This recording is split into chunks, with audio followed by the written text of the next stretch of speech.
Hello friends. Welcome to our channel. Today we're going to take a look at another horrible case with you. The case of Michael Redlick. Danielle was born in 1976 in Florida. Her family later moved to Cleveland, Ohio. She grew up kind and well-mannered with a creative nature. Danielle was the eldest child and appreciated beauty from a young age. She attended Valencia College and later enrolled in the psychology department at Baldwin Wallace University in 1996. Her mother, Caitlin Aquino, remarried with Michael but passed away from cancer after a short 2-year marriage. Caitlin, battling breast cancer, received high-quality care due to her Michael's insurance. They formally married for medical benefits, but the treatment was unsuccessful. After her death, her husband, Michael Redlick, raised their children alone. At 22, Danielle, the eldest daughter, returned home to help, bringing her brother and sister with her to live with Michael. Danielle later made the unexpected decision to marry her stepfather, Michael. Started as a friend in 2019. Danielle cared for the younger kids and worked at a bar at night, while Michael built his sports recruitment career. He became attached to the children and felt comfortable with Danielle, who saw him as a dependable support despite their 20-year age difference. Their easy and natural interaction gradually brought them closer together. Danielle initially kept her relationship with Michael hidden from her family. With Michael, she felt loved and protected. He found her a job at an advertising agency, had a high income, and devoted time to the family. Things were going well for both. When Michael received a job offer to become the Memphis Grizzlies vice president, he asked Danielle to move with him, but she hesitated. Danielle declined to join Michael due to her studies and familiar lifestyle, but they continued their long-distance relationship. One day, Michael showed her a cottage he bought for them by the Mississippi River, impressing her with its picturesque location.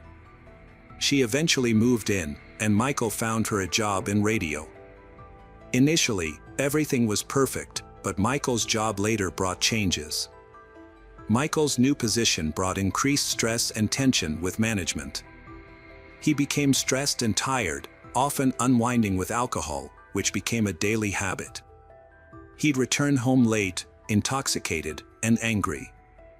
Danielle tried to support him, but his promises to stop were short-lived. After missing a planned dinner, tension between them grew.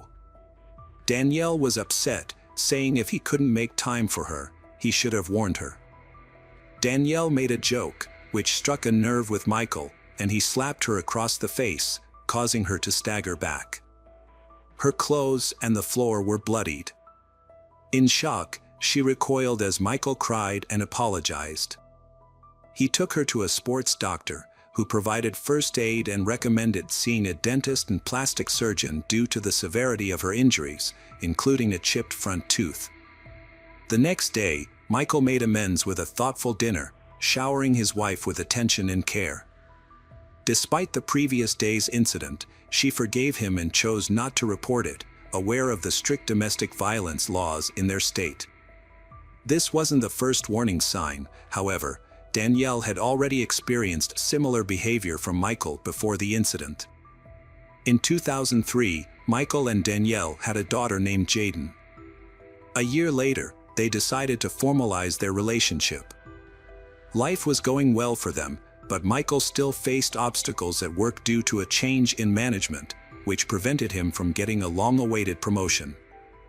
7 years later, their son Sawyer was born, and both of two devoted themselves to raising their children. However, Michael's work struggles and added responsibilities took a toll on him, triggering a return to drinking and more frequent conflicts with Danielle. Michael's behavior finally reached a boiling point during an argument in which he physically attacked Danielle, grabbing her by the throat and holding her against the wall. The incident was incredibly frightening for Danielle. She realized she could no longer tolerate Michael's rough behavior and made the difficult decision to leave him, taking the children with her. Danielle moved in with her relatives, who had initially been skeptical of her marriage to Michael but had grown to accept it over time. In an attempt to win her back, Michael visited Danielle multiple times, apologized for his actions, and asked her to return home. After a period of separation, they eventually reconciled and restored their relationship. The years following were marked by uncertainty. The Redlick family relocated to California for 5 years, but struggled with Michael's drinking habit. After losing their jobs, they relied on savings until moving to Indiana in 2014, seeking a fresh start and stability. Michael moved first, while Danielle stayed behind in California with the children. They needed time to sell their old home and belongings, a process that took a year. The constant relocating had taken a toll on the family, especially the children, who struggled to adapt to their new surroundings. Meanwhile, the family's financial situation improved, but the distance between Danielle and Michael began to affect their marriage. They grew apart, communicating less and less, as the infrequent visits took a strain on their relationship. Danielle and Michael faced new challenges after reuniting. Danielle noticed Michael's emotional distance and dwindling romantic connection. In reality, Michael was struggling with personal issues related to age and health, affecting his intimate life. He confessed his struggles to Danielle, fearing rejection, but she responded with empathy and reassured him of her support. After trying various medications, they decided to try hormone injections. With the testosterone injections, Michael experienced a resurgence in his physical and mental health. He regained the energy and vitality of his younger years. However, this newfound energy also led to increased aggression. One evening, while Danielle was brushing her teeth, Michael attacked her in the bathroom. His reasoning for this violent outburst was that she had failed to wake him up when she went to rest the previous evening. Danielle was fed up with the situation and decided to leave. However, this only infuriated her husband, who then choked her. Danielle was unable to defend herself and started to lose consciousness. She felt like she was on the verge of death. When she eventually came to, she saw her husband standing over her, looking scared and confused, and begging for forgiveness. All Danielle could manage to do was to silently crawl away from him. Following this incident, they continued to live together in the same house and raise their children, but their relationship was irreparably altered. Apparently, the situation at home had reached a breaking point. Michael's drinking problem worsened, leading to more frequent arguments over small issues. These disputes often turned violent, causing stress and fear for the family. Despite her unhappiness and resentment, she remained in the relationship, still deeply loving her husband. Their daughter Danielle also suffered, becoming anxious and withdrawn. She took up photography as a hobby to distract herself from her troubles. Despite their issues, the Redlick family appeared to be a respectable family to outsiders, as they generally kept their disagreements private. By the end of 2014, the family had finally settled in Florida. Around this time, Michael decided to change careers, seeking a less stressful profession. He started working as the Director of External Affairs and Partnership Programs at the University of Central Florida and also began teaching. Although Michael's post-MBA career income was lower, the job provided him with a sense of fulfillment and stability. The family initially rented a home in Winter Park but eventually purchased a large, Mediterranean-style house in the area. The house had a unique feature: an attic floor that Danielle claimed as her own private retreat, often retreating there on nights when Michael's anger issues flared up. As Michael received testosterone injections, their intimate life briefly improved, but even in these moments, he could be emotionally harsh. Their relationship remained strained, and Danielle turned to alcohol to cope. With Michael working and providing for the family, Danielle managed the household and children, but her dependency worsened, and she became increasingly withdrawn. The frequent arguments eventually led to their separation in 2016. Despite Michael's controlling behavior, Danielle continued to allow him to see the children and provide financial support. As Danielle began working at a school, she started to regain her independence with the help of new friends. They helped her overcome her depression, but she still maintained a relationship with Michael, giving him unrestricted access to her life. This arrangement ultimately led to another violent argument, resulting in Danielle's hospitalization with a concussion. Fearing repercussions for Michael, she kept quiet about the incident. However, on this occasion, Michael took Danielle's silence as a sign that she would continue to tolerate his behavior. When questioned, Danielle revealed a shocking incident that had occurred in early October 2016. Michael had attempted to run her over with his car, but she narrowly escaped by jumping into the bushes. This incident prompted Danielle to visit the police department, but when detectives started asking detailed questions, she became hesitant and left without filing a report. The reason for their initial separation was the same as before, but they eventually reconciled and returned to their shared home. However, this decision ultimately proved disastrous for both of them. On January 12, 2019, at approximately 9 a.m., a 911 call was placed. During the call, a woman identifying herself as Danielle Redlick reported that her husband, Michael, had suffered a fatal heart attack. When the rescue service arrived, they noticed a strong smell of cleaning agent and a bucket of pink-colored water at the entrance to the living room. Michael lay on the floor in a pool of blood, lifeless, with a penetrating knife wound. Michelle, who made the call, had cuts on her wrists and was taken to the hospital after receiving first aid. The police investigation revealed that Michael Redlick's life had been taken, and forensic analysis confirmed the blood traces belonged to the deceased. The pink liquid was diluted blood, and someone had tried to erase a trail from the bedroom to the living room. Despite cleaning efforts, blood spatter was found on walls and corners, and a large knife was discovered at the kitchen entrance, with 3 smaller knives in the sink. Detectives questioned Danielle after her injuries were deemed non-life-threatening. She changed her story multiple times, initially claiming her husband died of heart disease, then saying he took his own life after an argument.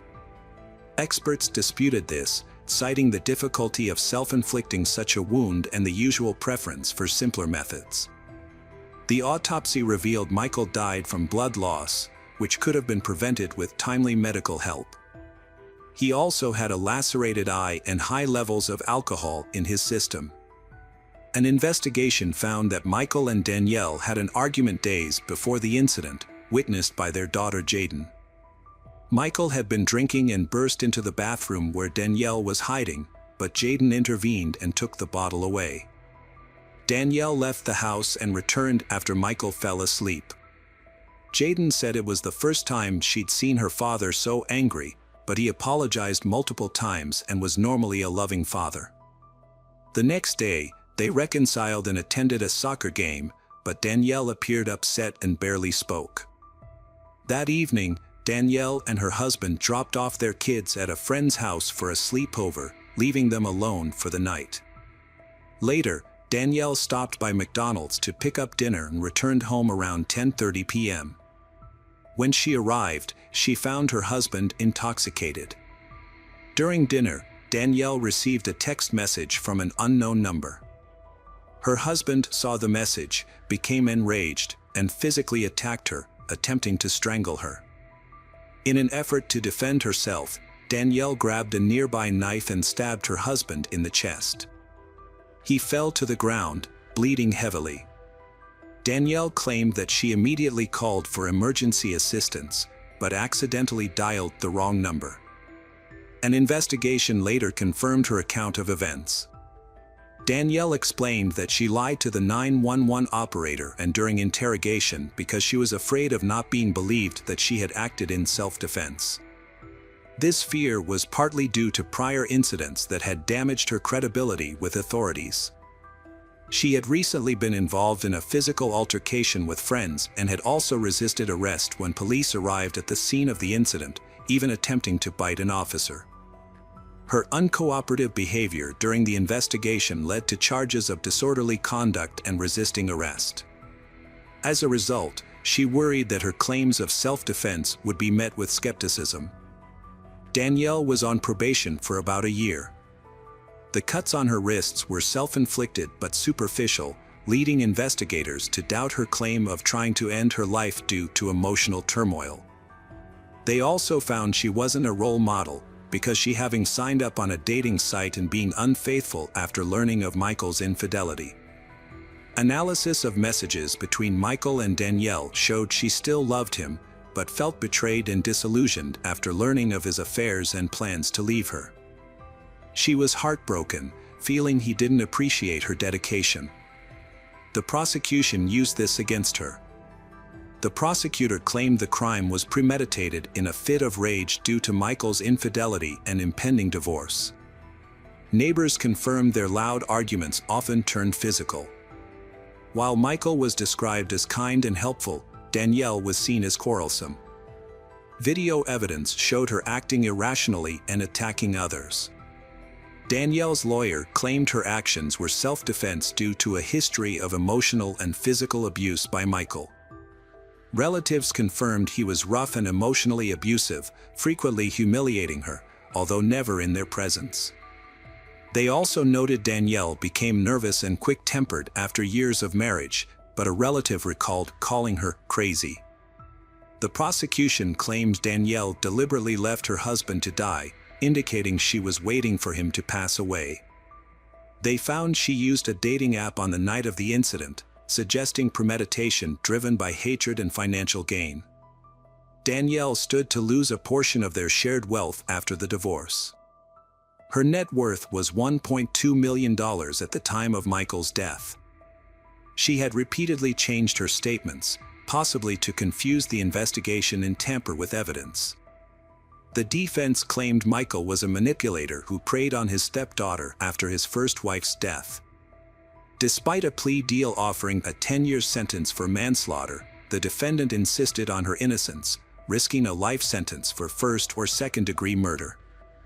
The jury delivered a verdict on July 17, 2022, finding Danielle Redlick not guilty of premeditated murder, but guilty of tampering with evidence.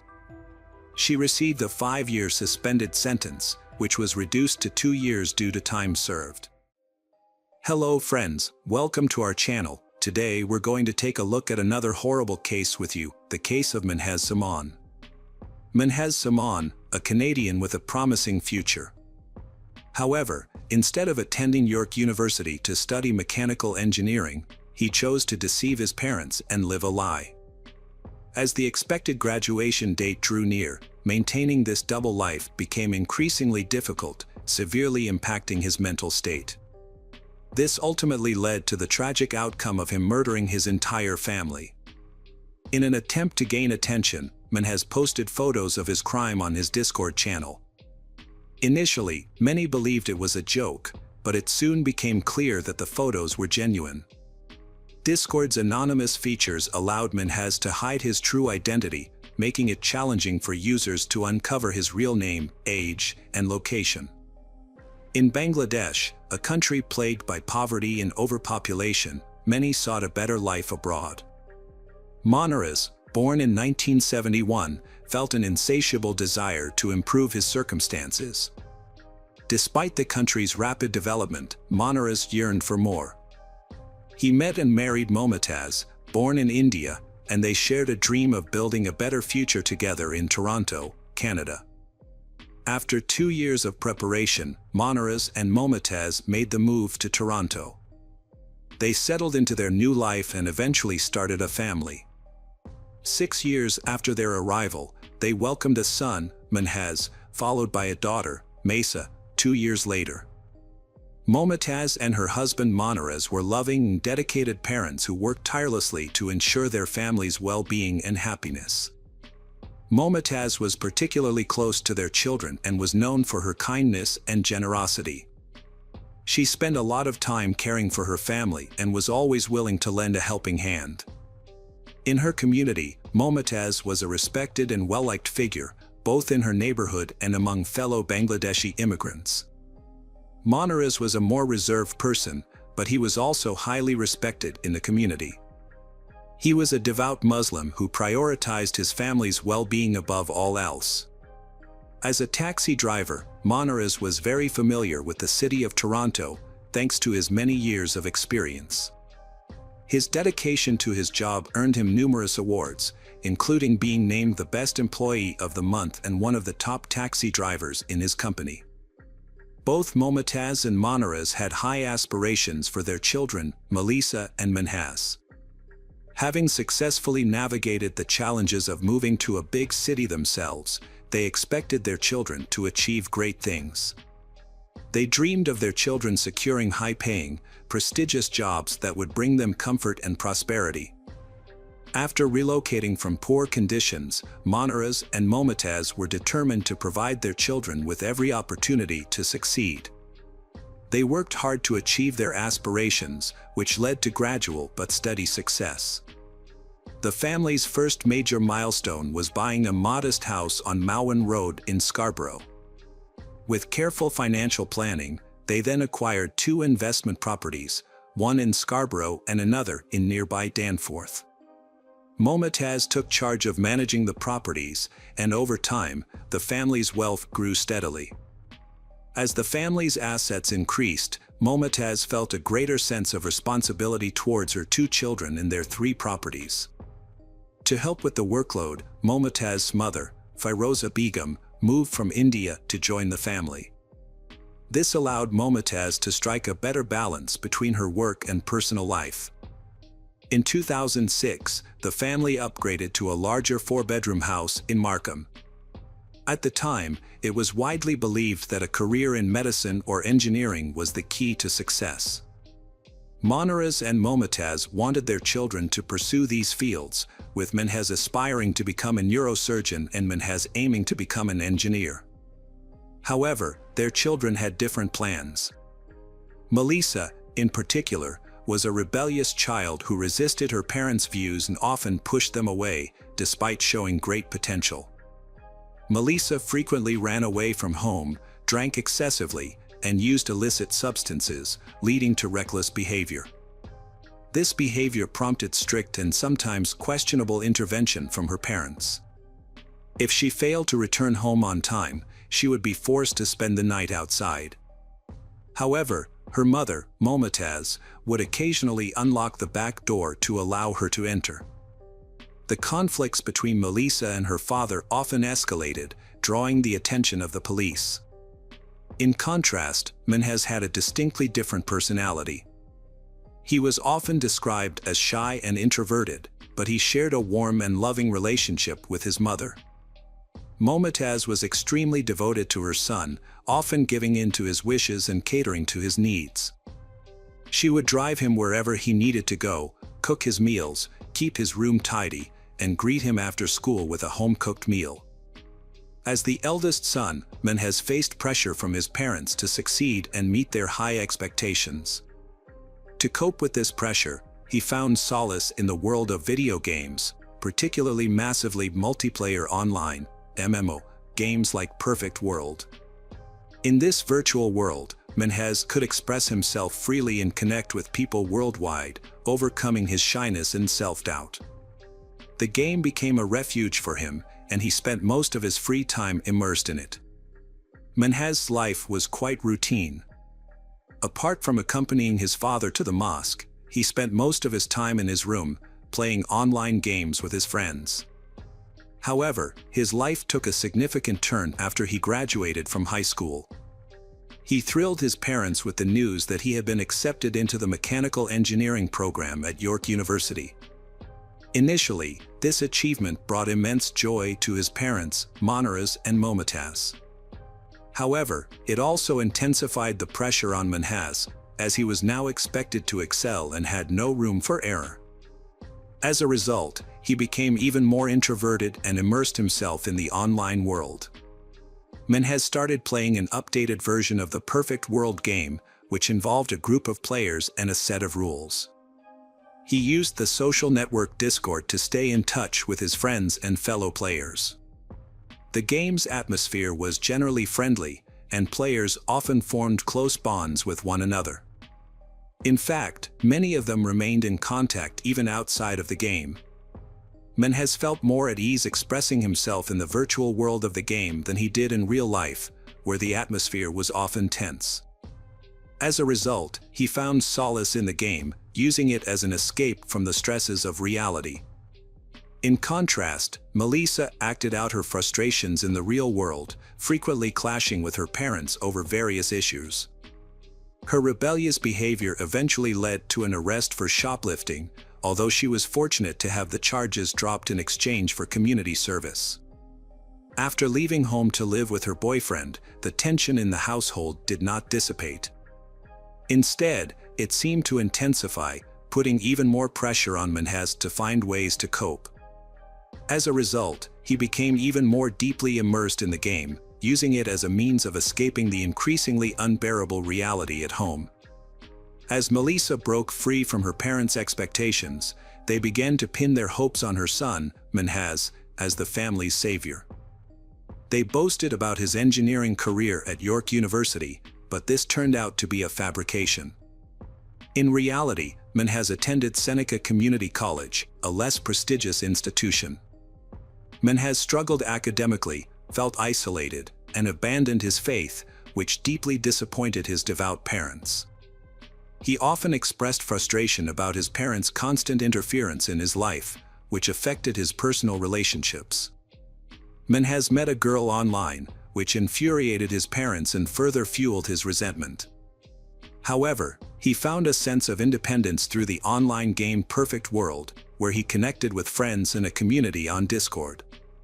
Initially, Menhez performed well in school, but his grades began to slip as his gaming obsession spiraled out of control.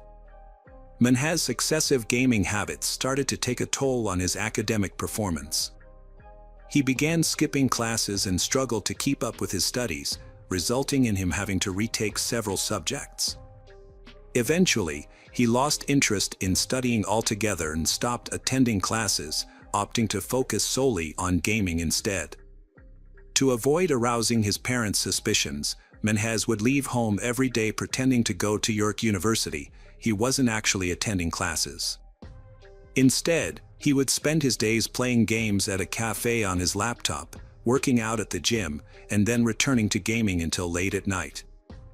In online conversations with his gaming friends, Menhez would occasionally joke about leaving the group and make cryptic comments about potentially going to prison.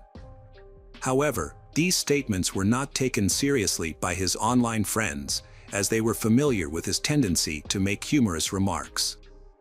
Additionally, Menhez often made jokes about sensitive topics such as homophobia and religion, but since it was a gaming community, no one took his comments seriously.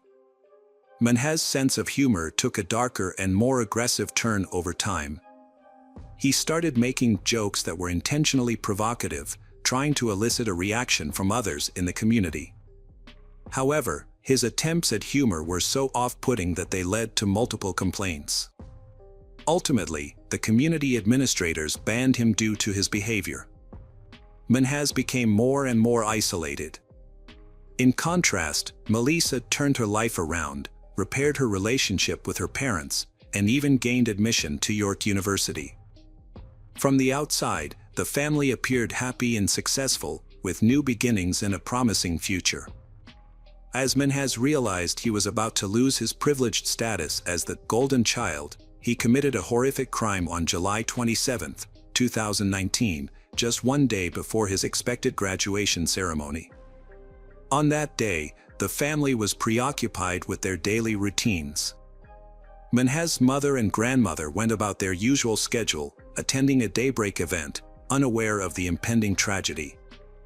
Menhez began to carry out his horrific plan by sneaking into his mother's bedroom.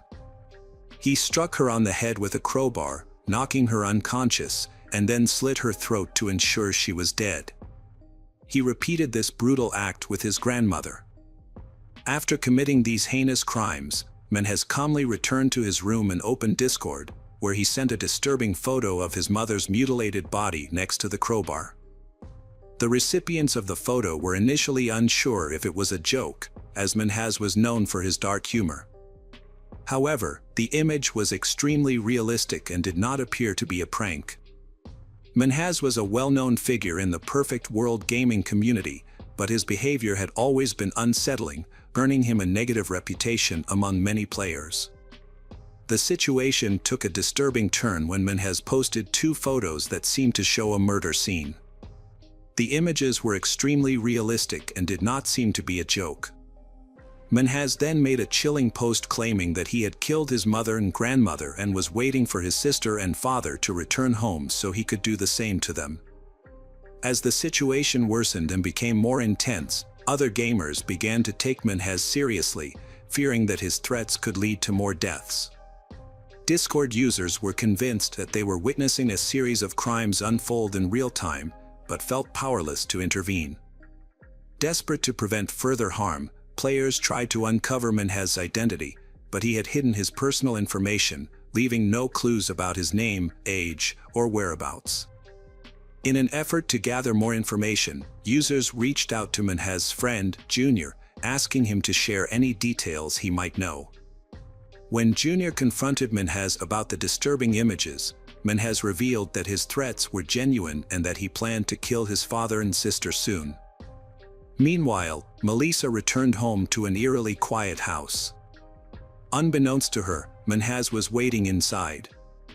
As she entered the house, he attacked her with a crowbar, striking her on the head, and then slit her throat.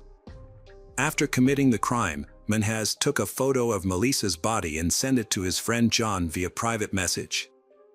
Minhas posted a photo with a disturbing message, claiming that he had struggled with his sister Melissa for 10 minutes, during which she cried and screamed. In a private message to John, Minhas expressed extreme self-loathing, stating that his parents would be ashamed of him and that he was a coward and subhuman. Minhas then sent John several more photos, including one of the murder weapon and a selfie with a bloody knife. John was horrified and shared these photos with the rest of the group, confirming that Minhas had indeed committed a third murder. Group members quickly saved the photos as evidence against Minhas. Meanwhile, Minhas continued to act normally, waiting for his father to return home. When his father, Monaras, entered the garage, Minhas ambushed him, stabbing him in the neck, just like his other victims. Minhas took a photo of the victim, which the group was unable to prevent. In a shocking turn of events, Minhas shared a disturbing message with online friends, stating, "I consider myself a coward and a loser. As an atheist, I don't believe in an afterlife, so I feared death and wanted others to die instead, sparing them suffering. I realize now how pathetic and selfish I've been." What followed was even more alarming. Minhas told another online friend that he had murdered his entire family and was prepared to spend the rest of his life in prison. He then invited this friend to view photos of the crime scene. However, the story takes a crucial turn.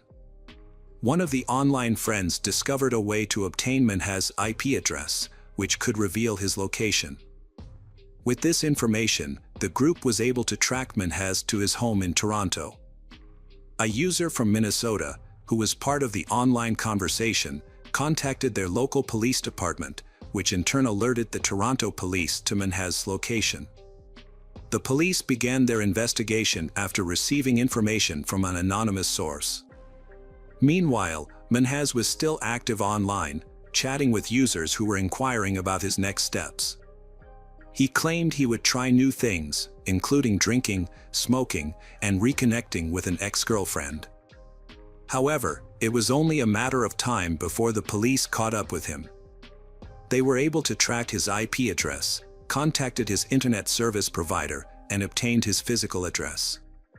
Surprisingly, Minhas did not take steps to cover his digital tracks, despite being an avid gamer and computer user. Just 12 hours after the crime, officers arrived at the Minhas residence.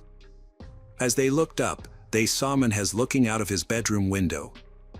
At this point, the police had limited information and evidence, relying mostly on tips from online users.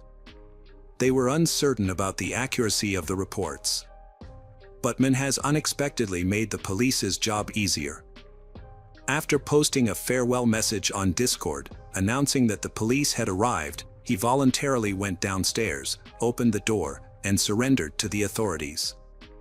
When questioned by the police, Menhez responded that this was his family's home and that they would discover the truth for themselves. The bodies of Manaras and Melissa were the first to be found, followed by Momotaz and Firoza, near the entrance to the house. Menhez was immediately arrested by the police on suspicion of murder. He was then taken to the local police station for further questioning. During the interrogation, Menhez displayed unusual calmness, showing no visible emotion. The lack of emotional response was notable, as if he was discussing an inconsequential event. He was ultimately charged with 4 counts of murder, 3 first-degree murders and 1 second-degree murder. In court, the evidence strongly indicated his guilt. The Perfect World gaming community had preserved a record of all his online messages, which serve as evidence against him, confirming his culpability to a great extent. Hello friends, welcome to our channel. Today we're going to take a look at another horrible case with you. The case of Jorge Cortez. Jorge Humberto Martinez Cortez was born on January 5, 1978, in Mexico City. He kept his childhood and teenage years private, only sharing that he often clashed with his mother, who cared deeply for him, and his father, who rarely intervened in their arguments. Jorge's strained family relationships likely contributed to his emotional isolation and the development of his aggressive and unstable personality. To escape his difficult home life, Jorge left at a young age and embarked on a journey across Mexico, taking on temporary jobs to support himself. He worked as a waiter in various bars in Mexico City, including those in the Rosa and Cona districts, and also relied on tips from tourists in the popular Villa Du and Cuac districts, known for their extensive infrastructure and diverse entertainment options. Jorge's life of crime began in this place. In 2010, he was arrested for theft and given a 4-year prison sentence. However, because it was his first offense, the judge decided to release him on bail. At the time, no one suspected that this decision would set free a man who would later become one of Mexico's most notorious criminals. After his release, Jorge met a girl named Adriana and fell in love. Initially, he treated her with kindness and attention, but as their relationship deepened, his behavior became increasingly violent. Adriana soon found herself a victim of his physical abuse. Exhausted by his cruelty, she decided to end the relationship, but Jorge refused to accept her decision. One night, Jorge violently attacked Adriana, dragging her down the stairs by her hair and breaking her nose. He beat her so severely that she lost consciousness. When she came to, she saw Jorge holding a lighter and threatening to kill them both if she didn't stay with him. Despite his threats, Adriana continued to resist, which further enraged Jorge. He attempted to strangle her by grabbing her neck with both hands. However, Adriana managed to break free, grabbed a hammer, and began fighting back. She was able to force Jorge out of the apartment and ultimately out of her life for good. This violent confrontation occurred in 2011, and although Adriana reported the incident to the police, Jorge was released on bail and avoided punishment. In hindsight, Adriana's escape from Jorge that night saved her from a potentially deadly situation. Jorge would go on to take the lives of multiple women in the future. After meeting Jorge, 18-year-old Yang Kiang Marie became his new victim. Yang was a Korean girl who was very close to her mother, Monica, and her sisters, particularly Anna. Anna was a lively and athletic young woman who balanced her studies in psychology with a part-time job at a restaurant. Yang met Jorge at one of the bars where he worked, and they were immediately drawn to each other. After a brief courtship, they started dating, but their relationship was marked by violence.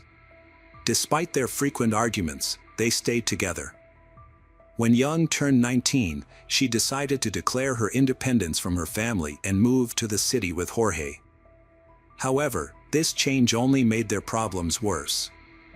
Jorge's behavior became increasingly controlling and abusive. He constantly monitored Yang's activities, calling her every hour at work and restricting her interactions with friends.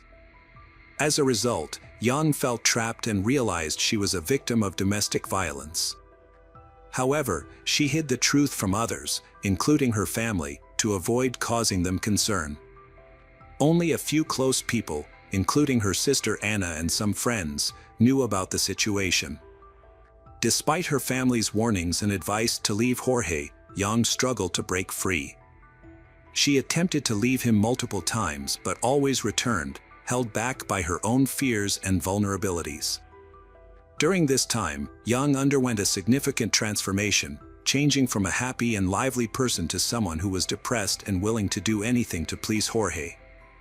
The relationship continued to deteriorate, becoming increasingly toxic and damaging to Yang's well-being.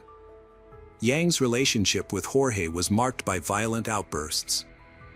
On one occasion, Jorge refused to let Yang into their apartment when she came home late. On another, he locked her inside, set her clothes on fire, and chased her around the room in a fit of rage.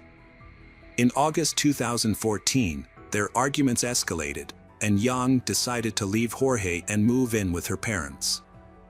A friend encouraged her to report Jorge to the police and end the abuse. Although Yang initially agreed, she eventually returned to Jorge and they continued living together. Tragically, Yang's life was cut short. On September 21st, her body was discovered in their apartment, bearing signs of severe bruising. Jorge claimed to have found Yang hanging in the bedroom, stating that he had left her sleeping at noon the previous day, September 20th, after she had worked a shift at the bar. Jorge claimed that he returned home on the morning of September 21st to find Yang deceased. He immediately contacted the police and notified Yang's family of the tragic event. The news of Yang's death was devastating to her family, prompting Monica and Anna to rush to the scene. Upon arrival, they found police officers and forensic experts already at the apartment, carefully removing Yang's body from the bed. Jorge stated that when he saw his deceased wife, he became frantic and attempted to assist her. A police officer explained to the family that an investigation was ongoing and they needed to stay outside the house to protect potential evidence. As they watched, Yang's body, covered with a sheet, was carried out of the house. The police also informed them that the initial evidence suggested Yang's death was a suicide, a conclusion supported by the position of the body in Jorge's account, which the police believed to be truthful. However, Yang's family was skeptical and struggled to accept this explanation, finding it hard to believe that she would take her own life. When the family arrived to identify the body and prepare the necessary documents, they were surprised to find that the examination protocol was almost complete. The death certificate stated that Yang had died from strangulation by hanging. However, when the relatives were allowed to view the body, they noticed bruises on Yang's legs that seemed suspicious. Jorge attempted to explain the bruises by saying that the body had slipped from his hands and fallen to the floor when he tried to move it from the bed. Monica was not convinced by Jorge's explanation and suspected that something was not quite right. Investigations revealed more about Yang's tumultuous relationship with Jorge, fueling suspicion that her death might not be the suicide police claimed. During police testimony, friends described constant fighting between they, revealing Jorge's history of jealousy and aggression. His behavior extended to frequent phone calls to Yang's workplace, indicating a pattern of controlling behavior. Yang's sister Anna noted that a few months before the tragedy, her behavior dramatically shifted. Anna added that she started distancing herself from the family once the relationship with Jorge started. This prompted concern within the family. Despite growing concerns about Jorge's unstable behavior and doubts about the official explanation, the police were quick to dismiss theories and rushed to close the case. Experts at the Katok morgue recommended cremating Yang's body, which meant that further forensic investigation would not be possible. Yang's mother was deeply suspicious of Jorge's involvement in her daughter's death, but she eventually agreed to the cremation due to pressure from her family, thereby giving up the chance to gather evidence to support her suspicions. Jorge did not attend the funeral, but he got a tattoo of a broken heart, supposedly to show his grief. However, he also cut off all contact with Yang's family. Yang's death had a devastating impact on her family, especially her mother, Monica. The overwhelming pain of losing her daughter, combined with feelings of loneliness and despair, led Monica to develop an addiction to alcohol and smoking. Monica was devastated when her daughter Yang passed away suddenly.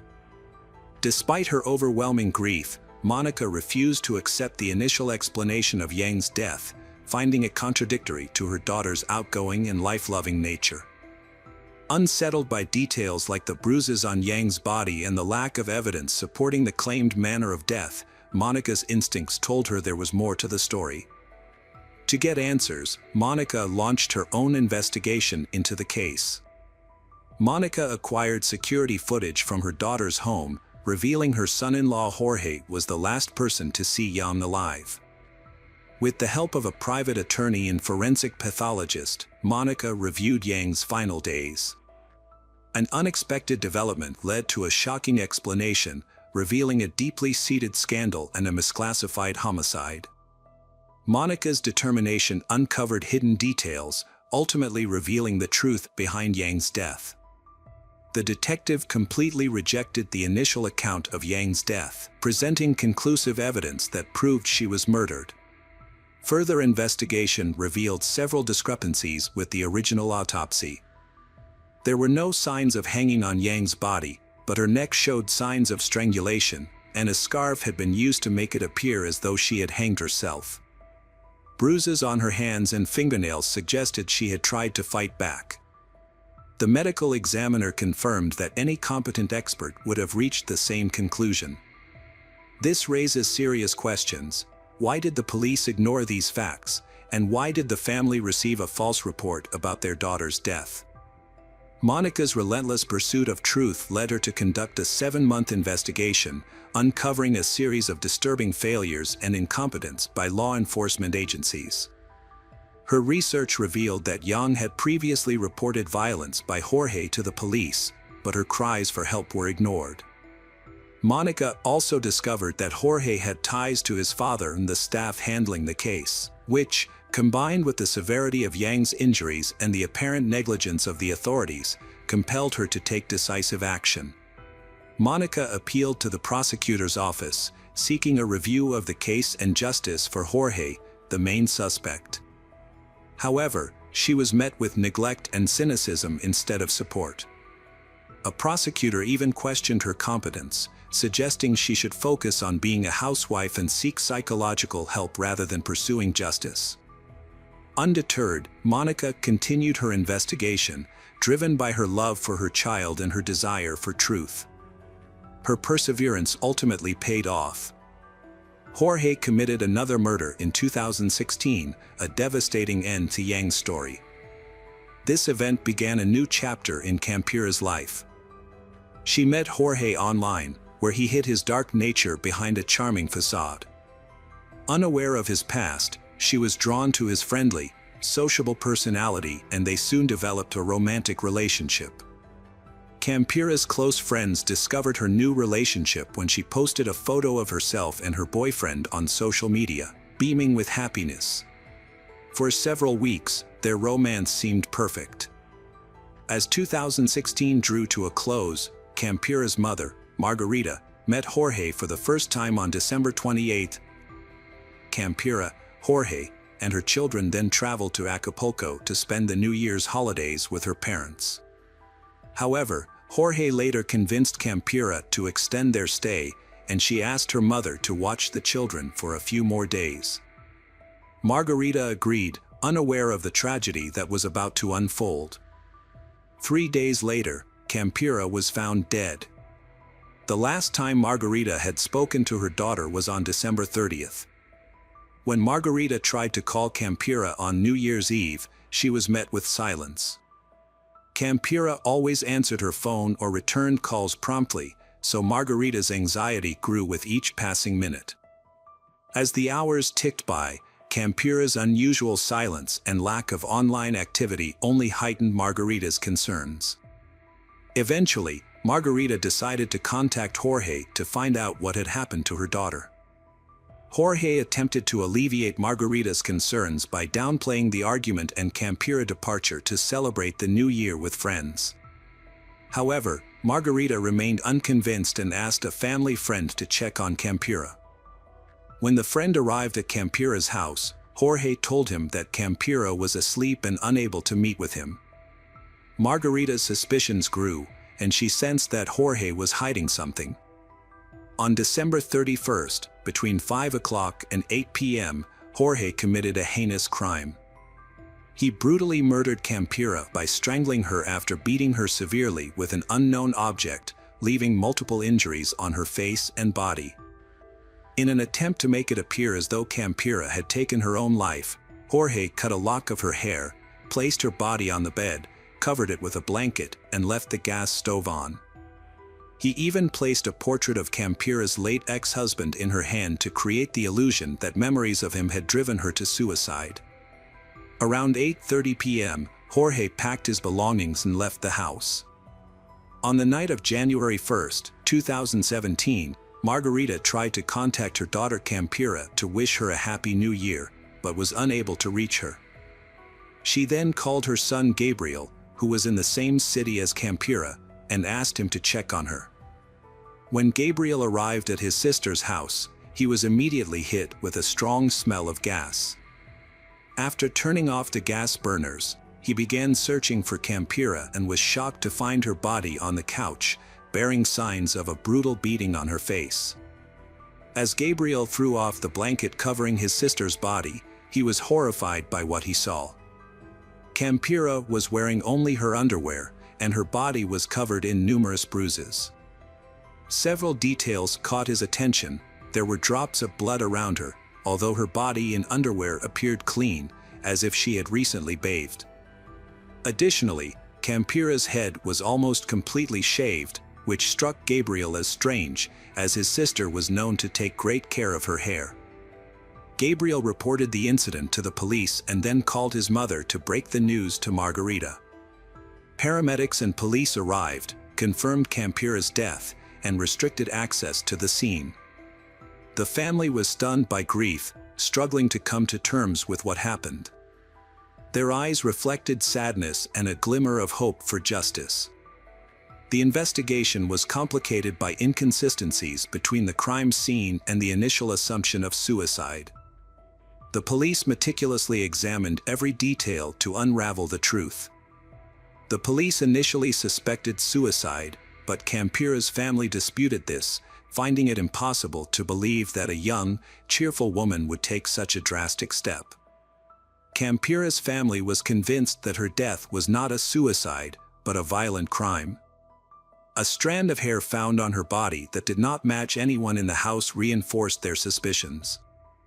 They demanded a more thorough investigation, which was granted. A second forensic examination confirmed their fears, revealing that Campira was strangled and that the suicide scene was staged. The evidence included marks on her trachea and neck, bruises indicating a beating, and the absence of a strand of hair. The police launched an investigation, and Campira's aunt, Sandra, worked with the deputy prosecutor to have the case transferred to the prosecutor's office. However, progress was slow. Later, Sandra was called back to the prosecutor's office and informed that she and her brother, Gabriel, could be plaintiffs in the case. Campira's children were left with their grandmother after the tragedy.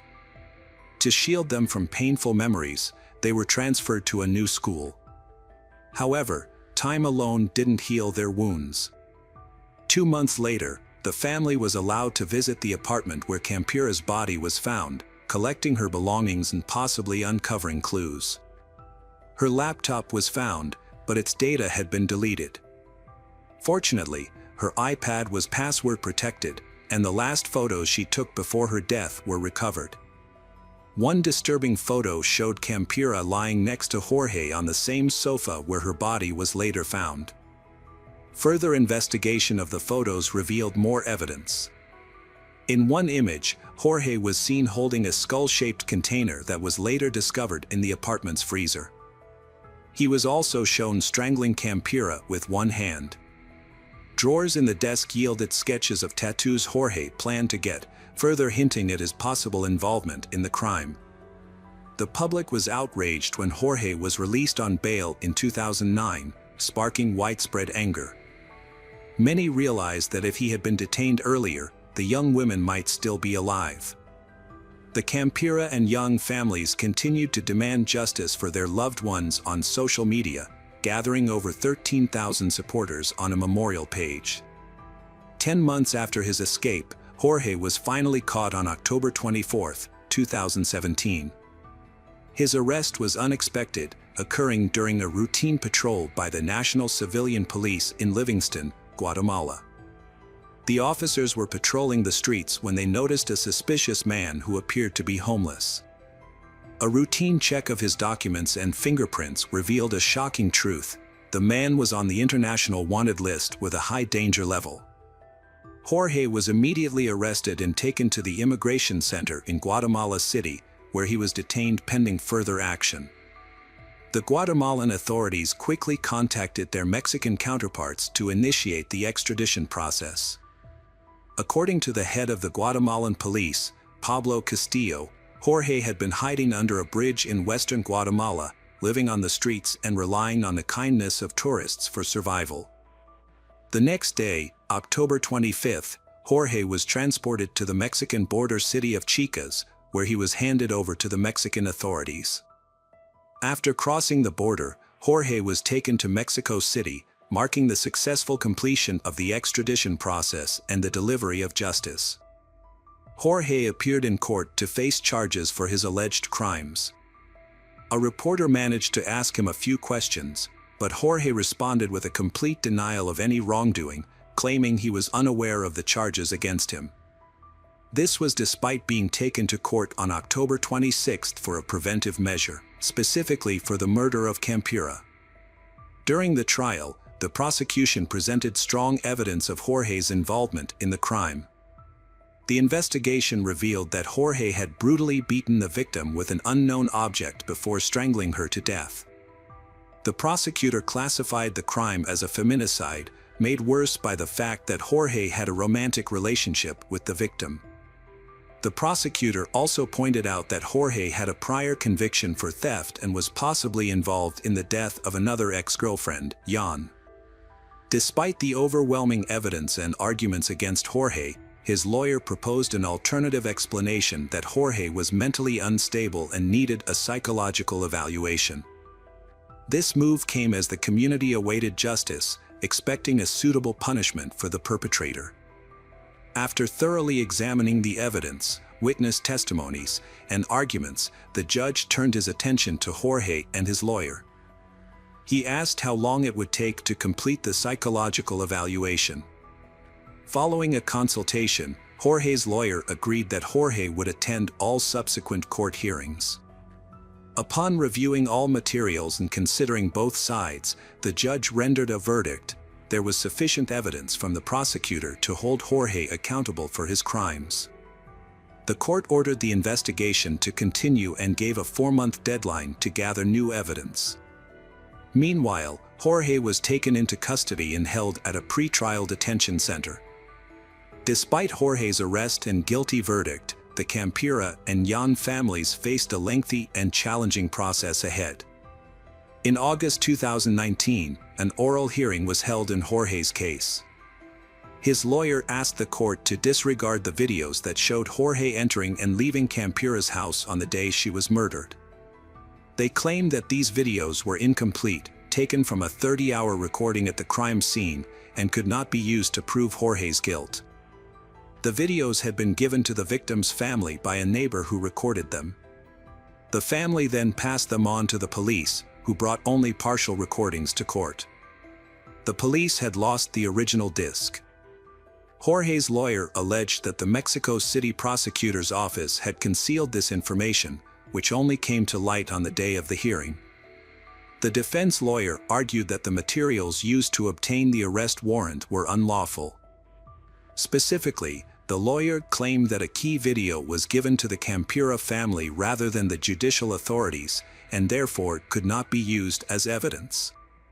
Despite this, the supervisory judge rejected the defense's petition after considering the prosecution's arguments and the testimony of Campura's friends and neighbors.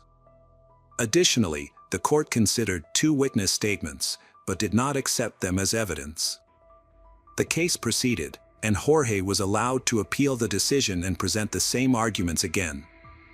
Meanwhile, the young family was dealing with their own separate case. A ban on violence against women was established in Mexico City, thanks in part to advocacy from several groups, including the Mexican Institute of Human Rights and Democracy and the Center for Justice. This new decree was influenced by multiple high-profile crimes, including the murder of Jan. As a result, her case was forwarded to a Mexico City court for trial. Nearly 7 years after Yang's murder, charges were formally brought against her suspected killer, Jorge, in May 2021. Shortly thereafter, a judge ordered his arrest for his role in her murder. Despite these developments, Jorge's defense team was able to significantly slow down the investigation and prosecution. 9 years after Yang's death, Jorge Humberto Martinez Cortez was sentenced to 52 years and 6 months in prison in November 2023 for taking Yang's life. While the young family has finally received justice, Campura's family still faces a lengthy process. A trial had been scheduled for April 2022 at the detention center where Jorge was being held. Activists were resolute that this time the perpetrator would not evade accountability. Jorge's lawyers have successfully delayed the hearing once again, which was set to take place on January 29, 2024. Over 50 witnesses were expected to be called to testify, but for now, there is no update on the status of the hearing in the media. Jorge's family remains hopeful that he will eventually be held accountable for his actions. While nothing can bring Campura back, they seek justice and want to ensure that her death does not go unpunished. Hello friends, welcome to our channel. Today we're going to take a look at another horrible case with you. The case of Jessica Paget. Jessica was born on December 15, 1980, in Pennsylvania, where she spent her entire life. As a child, she was energetic and cheerful. However, her parents, Thomas and Danelle, divorced when she was young. Her mother later remarried, and Jessica formed a close bond with her stepfather, whom she considered her second father. After graduating from high school in 1998, Jessica attended college to study preschool education. It was during this time that she met her future husband, Michael Paget. They began dating, moved in together, and had 2 children over the course of their 8-year relationship. Although they didn't get married until August 2014, Michael was a caring father and husband. However, like any family, they experienced ups and downs in their relationship. Jessica was happy with Michael, but just 4 months after their wedding, she vanished. Before her disappearance, Jessica worked at a kindergarten in Northampton for 2 years. She loved her job, as she was passionate about working with children and had a natural ability to connect with them. The children adored her, and she enjoyed spending time with them. On November 21, 2014, Jessica dropped off her older children at school and then headed to work with her younger son, who attended the same kindergarten. It was a typical day, with no indication of the trouble that was to come. Jessica asked her administrator if she could take a short break from work to send a fax to her mother's house in a rural area near Northampton. The administrator agreed, and Jessica left her son at kindergarten before driving to her mother's house. She was expected to return to work within 30 minutes, but an hour passed and she didn't come back. Her colleagues tried calling her, but she didn't answer. When Jessica failed to return, the kindergarten administrator contacted her husband, Michael, to ask if he knew where she was. Michael said he was at work and hadn't heard from her. He tried calling her, but all his calls went straight to voicemail, which was unusual for Jessica as she always answered calls from her family. Michael then called his mother-in-law, Danelle, who was in Florida, to see if Jessica had contacted her. However, Danelle hadn't heard from her daughter all day and was immediately worried. She suggested that Michael call her husband, Greg, who was Jessica's stepfather, to see if he had any information. However, Greg reported that he hadn't seen or spoken to Jessica that day. As the minutes ticked by, Jessica's relatives grew increasingly worried. After numerous failed attempts to contact her, Danelle took a flight to Pennsylvania to search for her daughter. Meanwhile, for hours after Jessica disappeared from work, her husband Michael reported her missing to the police. He expressed his concern that Jessica would never leave their children voluntarily, leading him to fear the worst. The police promptly launched an investigation, distributing Jessica's description to all nearby stations. She was described as 5 feet 4 inches tall, weighing 130 pounds, with a footprint tattoo on her shoulder, brown hair, and hazel eyes. At the time of her disappearance, she was wearing gray sweatpants and a black hoodie with the words "Duck, Duck, Goose" on the front and "Staff" on the back. A thorough search of local hospitals and morgues yielded no results. Detectives worked to determine Jessica's whereabouts, interviewing her co-workers in the process. However, everyone they spoke to reported that Jessica had no enemies and was well liked by her colleagues, children, and their parents. According to her co-workers, Jessica seemed fine when she left work at lunchtime, and they noticed nothing unusual about her behavior. 2 hours after Michael reported his wife Jessica missing, the police were able to locate her phone's signal, which indicated that it was approximately 1 mile from the kindergarten where she worked. Although the data was not entirely accurate due to inherent location determination errors, it provided a general area for the police to focus their search. However, by the time they began searching, it was already nighttime. The police found Jessica's car, a white Subaru Outback, in a nearby parking lot. The vehicle was unlocked and empty, with her purse, documents, and bank card still inside. The keys were in the ignition, and her phone was on the passenger seat next to her purse. There were no signs of a crime in the car, leaving the police with several unanswered questions.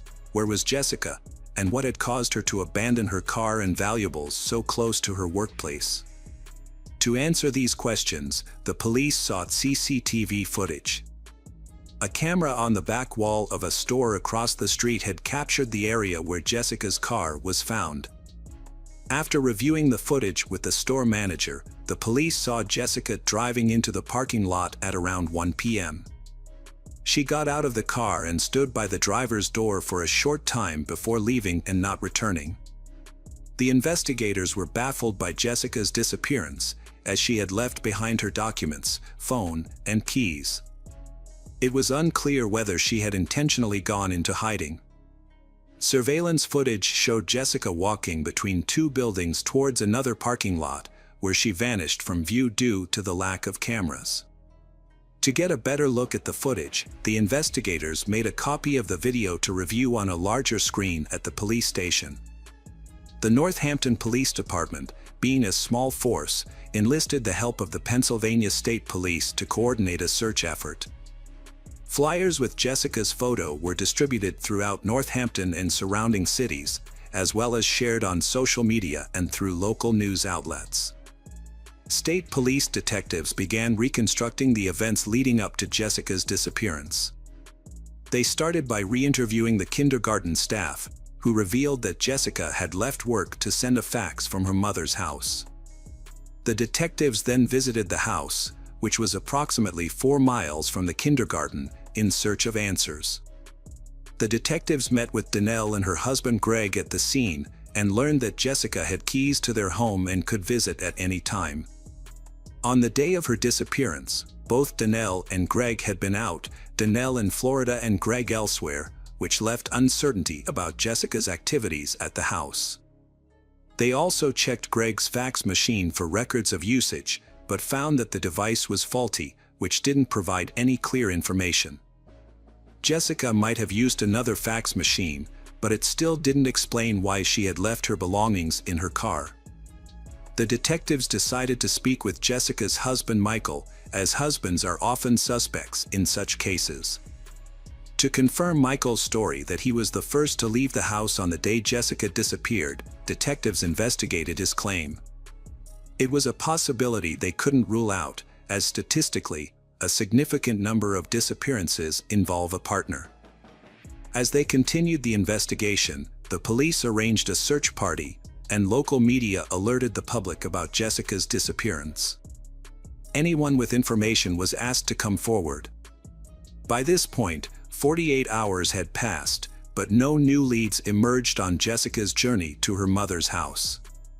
To aid in their investigation, detectives scoured the route to her mother's house for surveillance cameras. One key location, an Exxon gas station adjacent to the main road leading to the mother's residence, had multiple cameras installed. Given the fact that this gas station was strategically situated on Jessica's stated route, the police logically inferred that if Jessica drove in the direction she said, she would be captured on camera. A review of the recording showed that her car was, indeed, captured driving by at approximately 12:56 p.m. From there, the journey to her mother's house took just a few minutes, suggesting Jessica would need to make the short trip back in order to utilize a functional fax machine, which wasn't operational at her mother's home. While fast-forwarding the tape to find a shot of the vehicle's potential return, detectives made a perplexing observation. The footage shows Jessica's white car speeding through a gas station just 14 minutes later. Notably, the car took a peculiar route, turning towards the gas station and continuing onto the other side without stopping, before heading towards the city center, where the car was later abandoned in a parking lot. Given her rapid pace, the likely reason for this unusual detour was a red traffic light at the intersection, which Jessica may have attempted to avoid by cutting through the gas station. From there, she drove onto a different road where the light was green and eventually left her car in the parking lot, where a police officer discovered it later. However, a surprising detail emerged upon closer inspection of the footage. Jessica, who was 5 feet 4 inches tall and 130 pounds, appeared to be much shorter and lighter than the person seen exiting her car. Measuring against the known height of the car, experts estimated that this person stood between 5 feet 11 inches and 6 feet 3 inches tall. Moreover, during their examination of the abandoned car, the police noticed that the driver's seat was pushed forward, which would make it uncomfortable for someone taller than 5 feet 11 inches to operate the vehicle comfortably. The police initially found it suspicious that the driver's seat was positioned for someone of Jessica's height. However, after reviewing the footage, they discovered that the person who got out of the car had adjusted the seat to its most forward position, attempting to make it seem like Jessica was driving. But this raised another question: who was the tall person seen in the footage? Michael, he, stood at around 6 feet tall. The police brought him in for questioning, and he denied any involvement in his wife's disappearance, claiming he was at work when the kindergarten staff called him. Detectives verified his alibi by interviewing his colleagues and tracking the geolocation of his phone on the day of Jessica's disappearance. The evidence confirmed that Michael was indeed at work at the time, which meant the person in the footage was not him. For days had passed since Jessica's disappearance, and her children were struggling to cope with the stress and uncertainty. Despite the ongoing search efforts, no leads had been found. Investigators re-examined the footage of someone exiting Jessica's car, but the person's identity remained a mystery. However, upon closer inspection, the officers noticed a detail they had previously missed. A minute after the unknown person disappeared from view, a white SUV, likely a Ford, left the scene. This new information led the police to Greg, Jessica's stepfather, who matched the suspect's height description and owned a similar vehicle. The police requested that Greg come to the station for questioning, leaving him shocked and dismayed to be considered a suspect in his stepdaughter's disappearance. Greg claimed that he had left his car at a service center for repairs and that a neighbor had given him a ride there to pick it up. He then stated that he had stopped at an Exxon gas station to grab a bite to eat. However, the police obtained CCTV footage from the gas station, which showed Greg driving past the station just 2 minutes after leaving the service center. It turned out that Greg had lied about stopping at the gas station. Further investigation revealed that Greg's entire story was fabricated. His neighbor denied driving him to the service center, contradicting Greg's claim. This led detectives to suspect that Greg might have been involved in Jessica's disappearance. By piecing together the evidence, investigators concluded that Greg was likely at home when Jessica arrived. It's possible that something happened, and Greg drove Jessica's car to a parking lot in the city center. The police searched Greg's house, where they found evidence that contradicted his alibi. The fax machine, which Greg claimed was not working, was found to be functional, and its usage history showed that Jessica had indeed sent a fax from the house on the day of her disappearance. Furthermore, a trash can in the basement contained napkins with bloodstains, and Greg's shoes, which were found in a dumpster on the street, had dried blood on them. Donnell reported to the police that Greg had requested an early trash pickup the day before, which seemed unusual at the time, especially since the trash can wasn't full. In hindsight, this could be how Greg disposed of evidence related to cleaning products and rags used in the house. During a second interrogation, the police confronted Greg, stating that they knew his previous statements were false and that they had found evidence in his home. They also informed him that they were aware Jessica had been at his house on the day she disappeared. Greg then began to talk. Greg claimed that when he returned home on the afternoon of November 21st, he found Jessica's car in the driveway and bloodstains on the carpet. He alleged that Jessica was already dead when he arrived and that he panicked, fearing no one would believe him. He supposedly drove Jessica's car to a city center parking lot and then returned home. Greg also stated that Jessica had outstanding debts, which he claimed led to her death. However, detectives later discovered that this was another lie, and they found evidence that Greg had purchased adult toys the day before Jessica disappeared. The investigators were fed up with Greg's inconsistent stories, so they directly asked him where he had hidden his stepdaughter Jessica's body, explaining that an autopsy would provide answers to many questions. Realizing he was caught, Greg changed his story again. This time, he claimed he was at home watching adult videos when Jessica arrived and asked to send a fax. According to Greg, he was standing behind her as she used the computer, and he became aroused and developed a desire for his stepdaughter. Without saying a word, he allegedly pulled out a gun and shot her in the back of the head. Then, he moved Jessica's body to the bedroom. Greg then drove Jessica's car to a parking lot in the city center, where he had previously left his Ford for repairs. To mislead investigators, he adjusted the seat to make it appear as though Jessica was driving. What Greg said next shocked the investigators. After returning home, he set up a video camera near the bed and recorded a video of himself with Jessica's body. The police later found this disturbing video on Greg's computer. Greg confessed to wrapping his stepdaughter Jessica's body in a blanket and hiding it in a ravine near his home. He claimed he was not a bad person, but had lost control. After the crime, Greg's life fell apart. He lost his business, home, dogs, and wife. However, he never mentioned the loss of Jessica. Jessica's mother, Donnell, was shocked to discover that her daughter was dead and that her husband was responsible. The authorities announced Jessica's death, stating that she was a victim of homicide. The district attorney, John Morganelli, expressed skepticism about Greg's version of events, but believed there was a sexual motive behind the crime. The prosecutor's office examined the evidence to determine if Greg had planned the attack. Jessica's family released a statement thanking law enforcement, the media, and the public for their efforts. They described Jessica as a beautiful and vibrant young woman who was loved by her family and friends, and stated that her loss made the world a darker place. Gregory Gregg, 53, was charged with the murder of Jessica Padette. Initially, Investigators suspected that Greg had tried to persuade Jessica into a romantic encounter, but when she refused, he killed her to avoid exposure.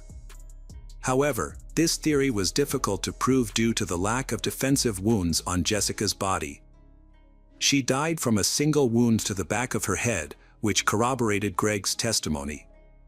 Under Pennsylvania law, Greg could have faced the death penalty, but since Jessica was already dead when he committed the second part of the crime, the prosecution could not pursue the death penalty. An examination of Greg and Jessica's computers and phones revealed no evidence of a relationship beyond that of stepfather and stepdaughter. The trial began in 2015. District Attorney John Morganelli noted that Greg's lawyer, John McMahon Jr., failed to submit the results of a mental health evaluation for Greg. McMahon claimed that he had Greg evaluated for a possible insanity defense, but the evaluation found that Greg did not have a diminished mental capacity, so McMahon did not use it in the trial. During the trial, the jury was forced to watch a disturbing 6-minute video that Greg had recorded, which showed him committing heinous crimes using adult toys he had purchased the day before. The jury was reluctant to view the video, but the judge ruled that they were obligated to watch it before reaching a verdict. Greg's lawyer argued that the crime was not premeditated and that his client should be charged with a third-degree crime rather than a first-degree crime. In response, Northampton County District Attorney John Morganelli presented the video as evidence to prove that the crime was, in fact, premeditated. Morganelli explained that this was necessary to convince the jurors of Greg's guilt, despite the disturbing nature of the footage.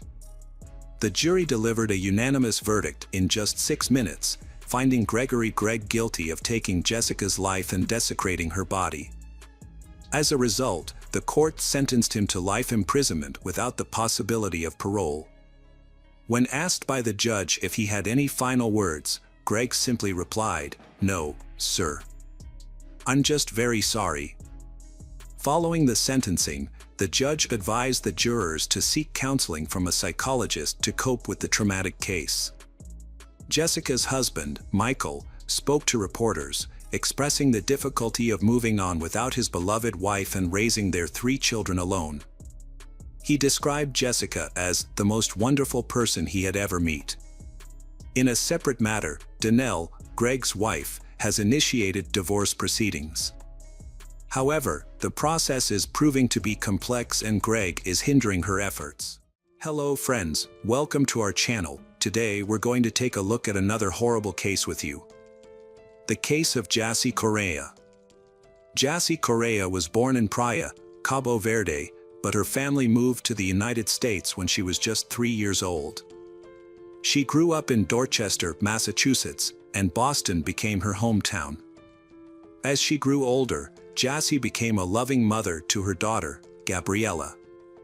However, Jassy's personal life was marred by difficulties. Jassy's husband, Miguel Castro, physically attacked her. Despite wanting to leave him, Miguel refused to let her go and severely beat her. Jassy eventually reported the incident to the police, and Miguel was sentenced to 4 years in prison. Jassy worked as a waitress at Del Frisco, a Boston restaurant. In her free time, she enjoyed dancing and photography. She cherished moments spent with her family, friends, and daughter, Gabriella.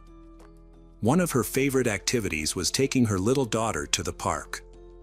On the evening of February 23, 2019, Jassy celebrated her birthday with friends at Venue, a nightclub in Boston's Theater District. Before heading out, she left her 2-year-old daughter with her family and got ready for a night out, wearing a new orange jumpsuit. They had spent the evening dancing and drinking champagne at a nightclub. When the club closed, Jassy and her 2 friends stepped outside, but they eventually went their separate ways, leaving Jassy alone. She never made it home that night, and her phone was turned off, with all calls going straight to voicemail. For 2 days, Sunday and Monday, there was no news from Jassy. No one had seen her since she left the nightclub on Sunday morning.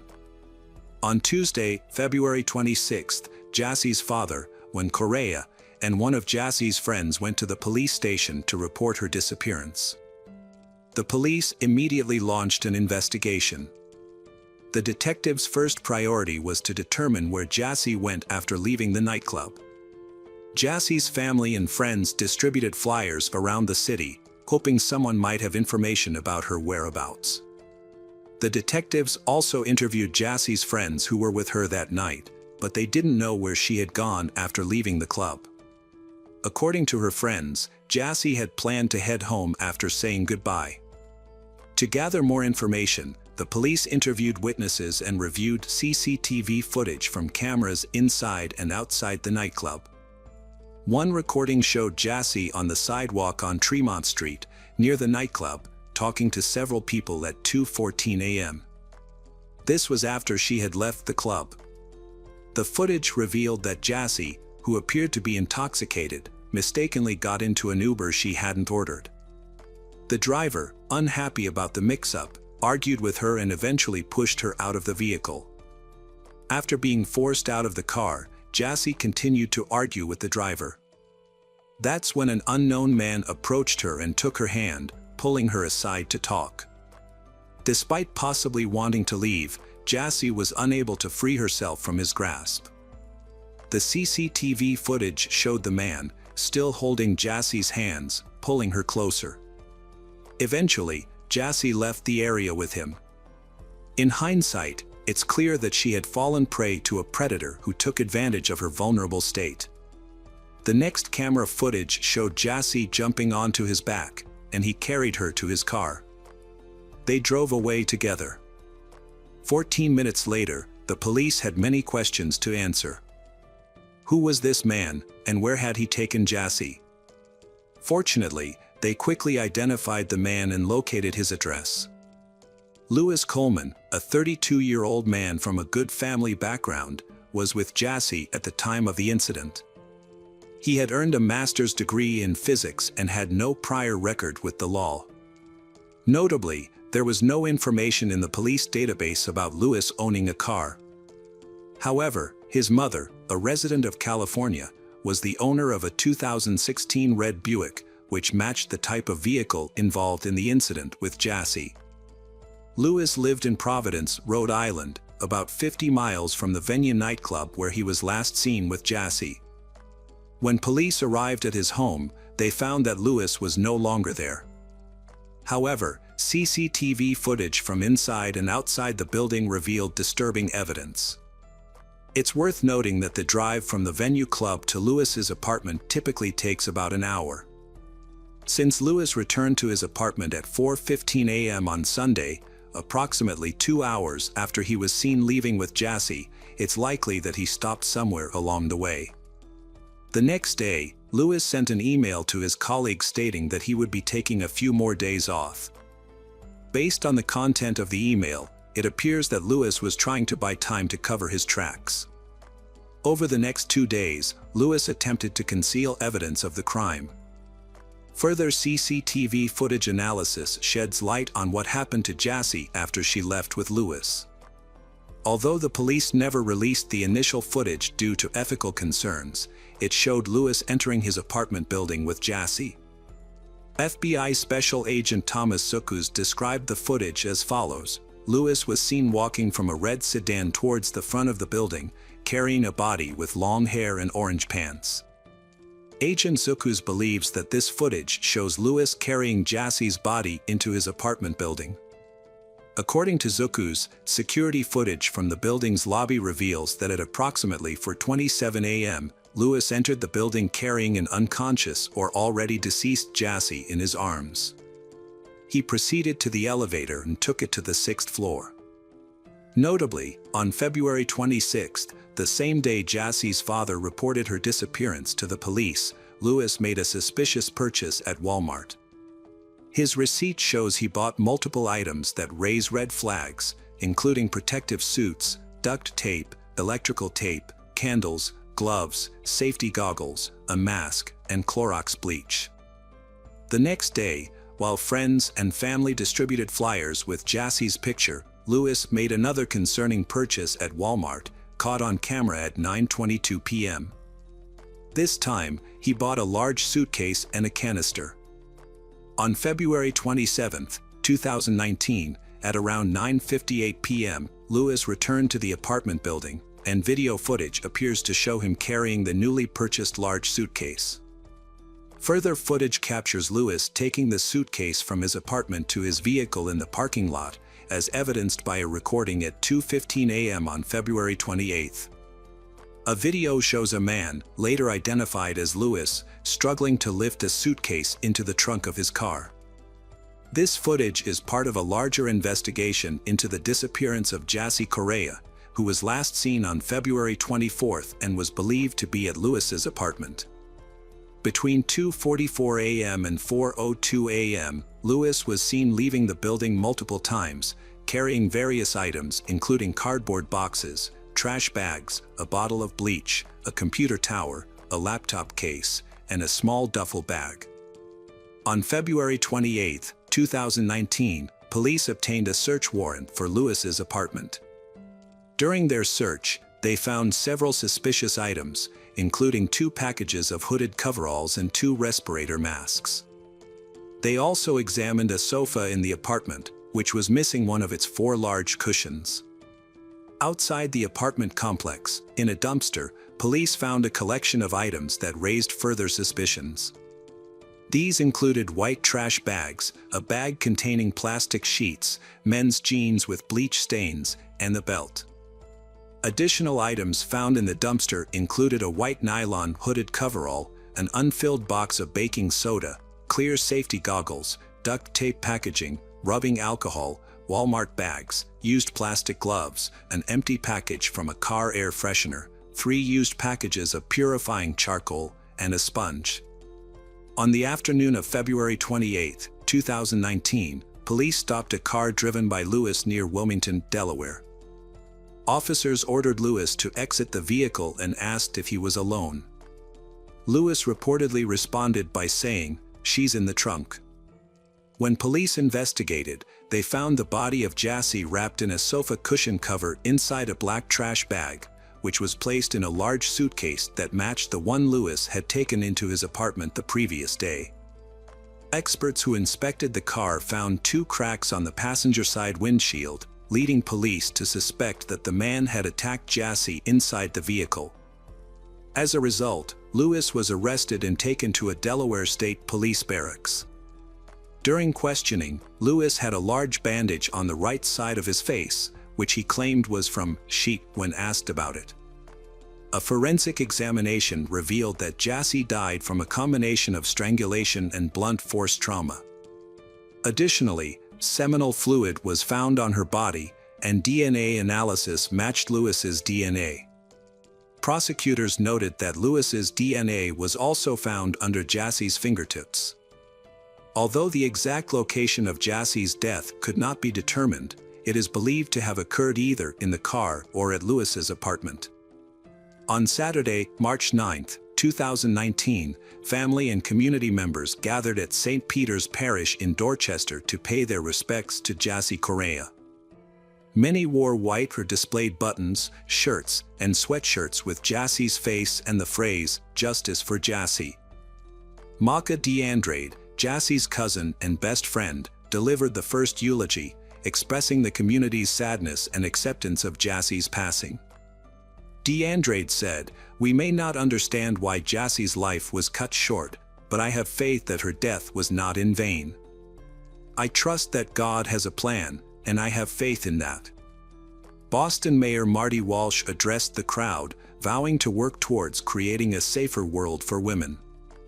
He emphasized that young women should be able to go out and celebrate without fear and return home safely to their loved ones. He acknowledged the immense pain Jassy Correa's family has endured and expressed his condolences.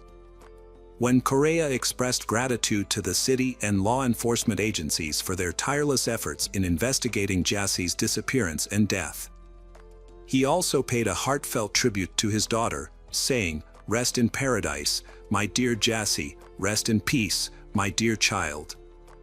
Lewis Coleman, the suspect, has been charged with kidnapping resulting in death, a crime that could carry the death penalty or a life sentence. However, prosecutors have announced that they will not seek capital punishment. During the trial, prosecutors presented evidence, including a video of Coleman dragging Jassie's body into his apartment and his online search history following her disappearance. FBI agents reported on Lewis's online activity in the days following the alleged kidnapping. He searched for topics such as whether a person can fit inside a suitcase and how to remove a tooth that is not loose. However, Lewis's defense team has disputed the relevance of this evidence to the kidnapping charge. They argue that the prosecution's focus has been on Lewis's actions after the alleged victim's death, rather than on the kidnapping itself. Attorney David stated, "This case is not about how Lewis behaved after her death, or whether he did anything illegal or inappropriate. The government's evidence has mainly centered on these issues, but I believe they are not crucial to determining whether a kidnapping occurred." Court documents filed by the prosecution and defense provide a detailed account of the events surrounding Jassie Correia's disappearance and death. Although they sides present different versions of what happened, the documents reveal disturbing details about the circumstances leading up to Jassie's death. Prosecutors established that the defendant, Lewis, was at the same nightclub as Jassie and her friends on the night of her disappearance. However, Lewis was interacting with a different woman he had just met, not Jassie. They exchanged phone numbers and texted each other while at the club and after it closed. The prosecution and defense have presented conflicting narratives about the events that unfolded. Prosecutors argue that Jassie was not the aggressor and that Lewis deceived her into getting into his car by offering her a ride to her friend's apartment, ultimately taking her life. In contrast, the defense claims that Jassie became aggressive after being pushed out of an Uber by the driver, and that she initiated a fight with Lewis. The defense argues that the crime was a spontaneous altercation rather than a premeditated act of stalking, kidnapping, and murder. Prosecutors pointed out that the defendant's main argument was that the victim, who weighed 119 pounds, had attacked the defendant, who weighed 200 pounds. However, this claim was not convincing, especially considering that the victim's autopsy revealed the presence of multiple prohibited substances in her body, in addition to alcohol. The defense team attempted to minimize their client's involvement in the crime. Despite this, in June 2022, Lewis was found guilty of one count of kidnapping resulting in death. The defense team then filed a motion arguing that the evidence was insufficient to support the conviction, but this motion did not change the outcome of the trial. In October 2022, Lewis Coleman, 36, was sentenced to life in prison without parole for kidnapping and killing Jassie Correia. The court also ordered him to pay $60,000 in compensation to the victim's family. Hello friends, welcome to our channel. Today we're going to take a look at another horrible case with you, the case of Adrienne Robert. Adrienne Robert was born on January 4, 1983, in Brunswick, Maine. She graduated from Leavitt High School in Maine in 2001 and the University of Maine at Augusta in 2005. 2 years later, in 2007, she relocated from Maine to Clearwater, Florida. Those who knew her described Adrienne as a beautiful, kind person, always happy and vibrant. At the time of her disappearance, Adrienne was in a relationship with her boyfriend, Justin, and they were planning to start a life together. She was renting a house with her friend Jay. As their relationship progressed, Adrienne and Justin found a new house in July 2012, where they intended to move in together. On the evening of July 13, 2012, Adrienne decided to throw a goodbye party before moving out. Adrienne told Justin that she and Jay would be going out to a movie or a bar. Justin couldn't join them because he was busy with some other things. He didn't object to Adrienne spending the evening with Jay, as they were close friends. Initially, Adrienne and Jay celebrated at home, reminiscing about good times and having a few drinks. Later, they decided to continue the night out and went to the Diamond Doll strip club. Jay called 911 at 3:34 a.m. to report that he had found his roommate, Adrienne, unresponsive. He told the operator that they had been at a nightclub earlier, but Adrienne had left before him. When Jay arrived home, he discovered Adrienne on the bathroom floor, her eyes open but not breathing. There were also signs of a struggle, suggesting a crime had taken place. The 911 operator instructed Jay to focus and perform CPR on Adrienne, guiding him through the process. Jay followed the instructions, attempting to revive Adrienne until the paramedics arrived. Unfortunately, by the time the ambulance arrived, Adrienne was deceased, and the medics were unable to help her. She was pronounced dead at the scene. The police investigation aimed to answer two key questions: who was responsible for Adrienne's death, and was her roommate involved? The police began by thoroughly searching the house, checking every closet and under every bed to ensure the perpetrator was not hiding inside. Detectives and forensic experts observed that there were no signs of forced entry on the front door when they first arrived at the crime scene. Adrienne's body was found on the bathroom floor, wearing only a bra. A stab wound to the chest was the cause of death. The signs of a struggle in the bathroom suggested that Adrienne had tried to defend herself, leading detectives to suspect that the killer was a man. The detectives had to wait for the autopsy results to get more information. While searching Adrienne's bedroom, they noticed that someone had cut off a piece of her bed sheet. It seemed like the killer was trying to destroy evidence, possibly to eliminate any DNA they may have left behind. However, it was puzzling that the killer didn't take the entire sheet, as the remaining part could still contain DNA. Further investigation revealed a substance similar to seminal fluid on the sheet, which was sent to the lab for analysis. Additionally, Adrienne's car was missing from the parking lot next to her house, suggesting that the killer may have stolen it. The police launched an investigation into the crime, searching for potential witnesses and issuing an alert for the victim's car. To piece together the events surrounding Adrienne's death, detectives needed to gather as much information as possible about her final hours. Before proceeding, however, they had to break the devastating news to her family. Adrienne's parents were stunned by the revelation, struggling to come to terms with the loss of their beloved daughter.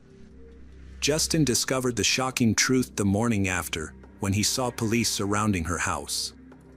He immediately sensed something was terribly wrong. The detectives then broke the devastating news: Adrienne had been killed the previous night. Given that perpetrators often return to the crime scene, and Justin's close relationship with Adrienne, the detectives felt compelled to investigate him as a potential suspect. In cases like this, it's standard procedure to investigate the people closest to the victim first. Later that day, police found Adrienne's car abandoned just a few blocks away from her house, with the headlights still on and the keys in the ignition. This discovery further supported the investigators' initial theory that the killer had likely used Adrienne's car to escape the crime scene. Forensic experts thoroughly searched the interior of Adrienne's car for any clues that could help crack the case. Meanwhile, investigators reviewed the CCTV footage to identify the person who was driving the car. Although there were no cameras at the exact location where the police found the car, neighboring buildings had cameras that captured footage of the area. After examining the recordings, investigators spotted a man wearing shorts, a baseball cap, and long hair. The man was seen walking away from Adrienne's car around the same time the 911 call was made. He was heading in the opposite direction, which made it essential for investigators to track his next move. Unfortunately, their attempt to follow him was thwarted when they discovered that he turned a corner where there was no surveillance camera. The investigators rewatched the footage multiple times, hoping to pick up on a detail they might have missed initially. The police had difficulty gathering clear information about the man in the recording because it was taken at night. However, interviewing witnesses provided new leads. A neighbor reported seeing Adrienne and a man running past his house on the sidewalk at night. This was unusual for two reasons: it was late, and they didn't appear to be going for a run. Adrienne was wearing a dress and holding her shoes, while the man was not dressed in athletic attire. Although the situation seemed suspicious, Adrienne didn't appear to be in distress, as she wasn't screaming or calling for help. As a result, the neighbor didn't think much of the incident at the time. To reconstruct the events leading up to the 911 call, investigators spoke with Adrienne's roommate, Jay. Jay had gone to the club with Adrienne and claimed to have found her on the bathroom floor. During questioning, Jay told the detective that he and Adrienne had a few drinks at home before heading to Diamond Dolls, a club they often visited to unwind and escape their daily problems. Jay told investigators that he and Adrienne walked to Diamond Dolls because they had been drinking and didn't want to drive.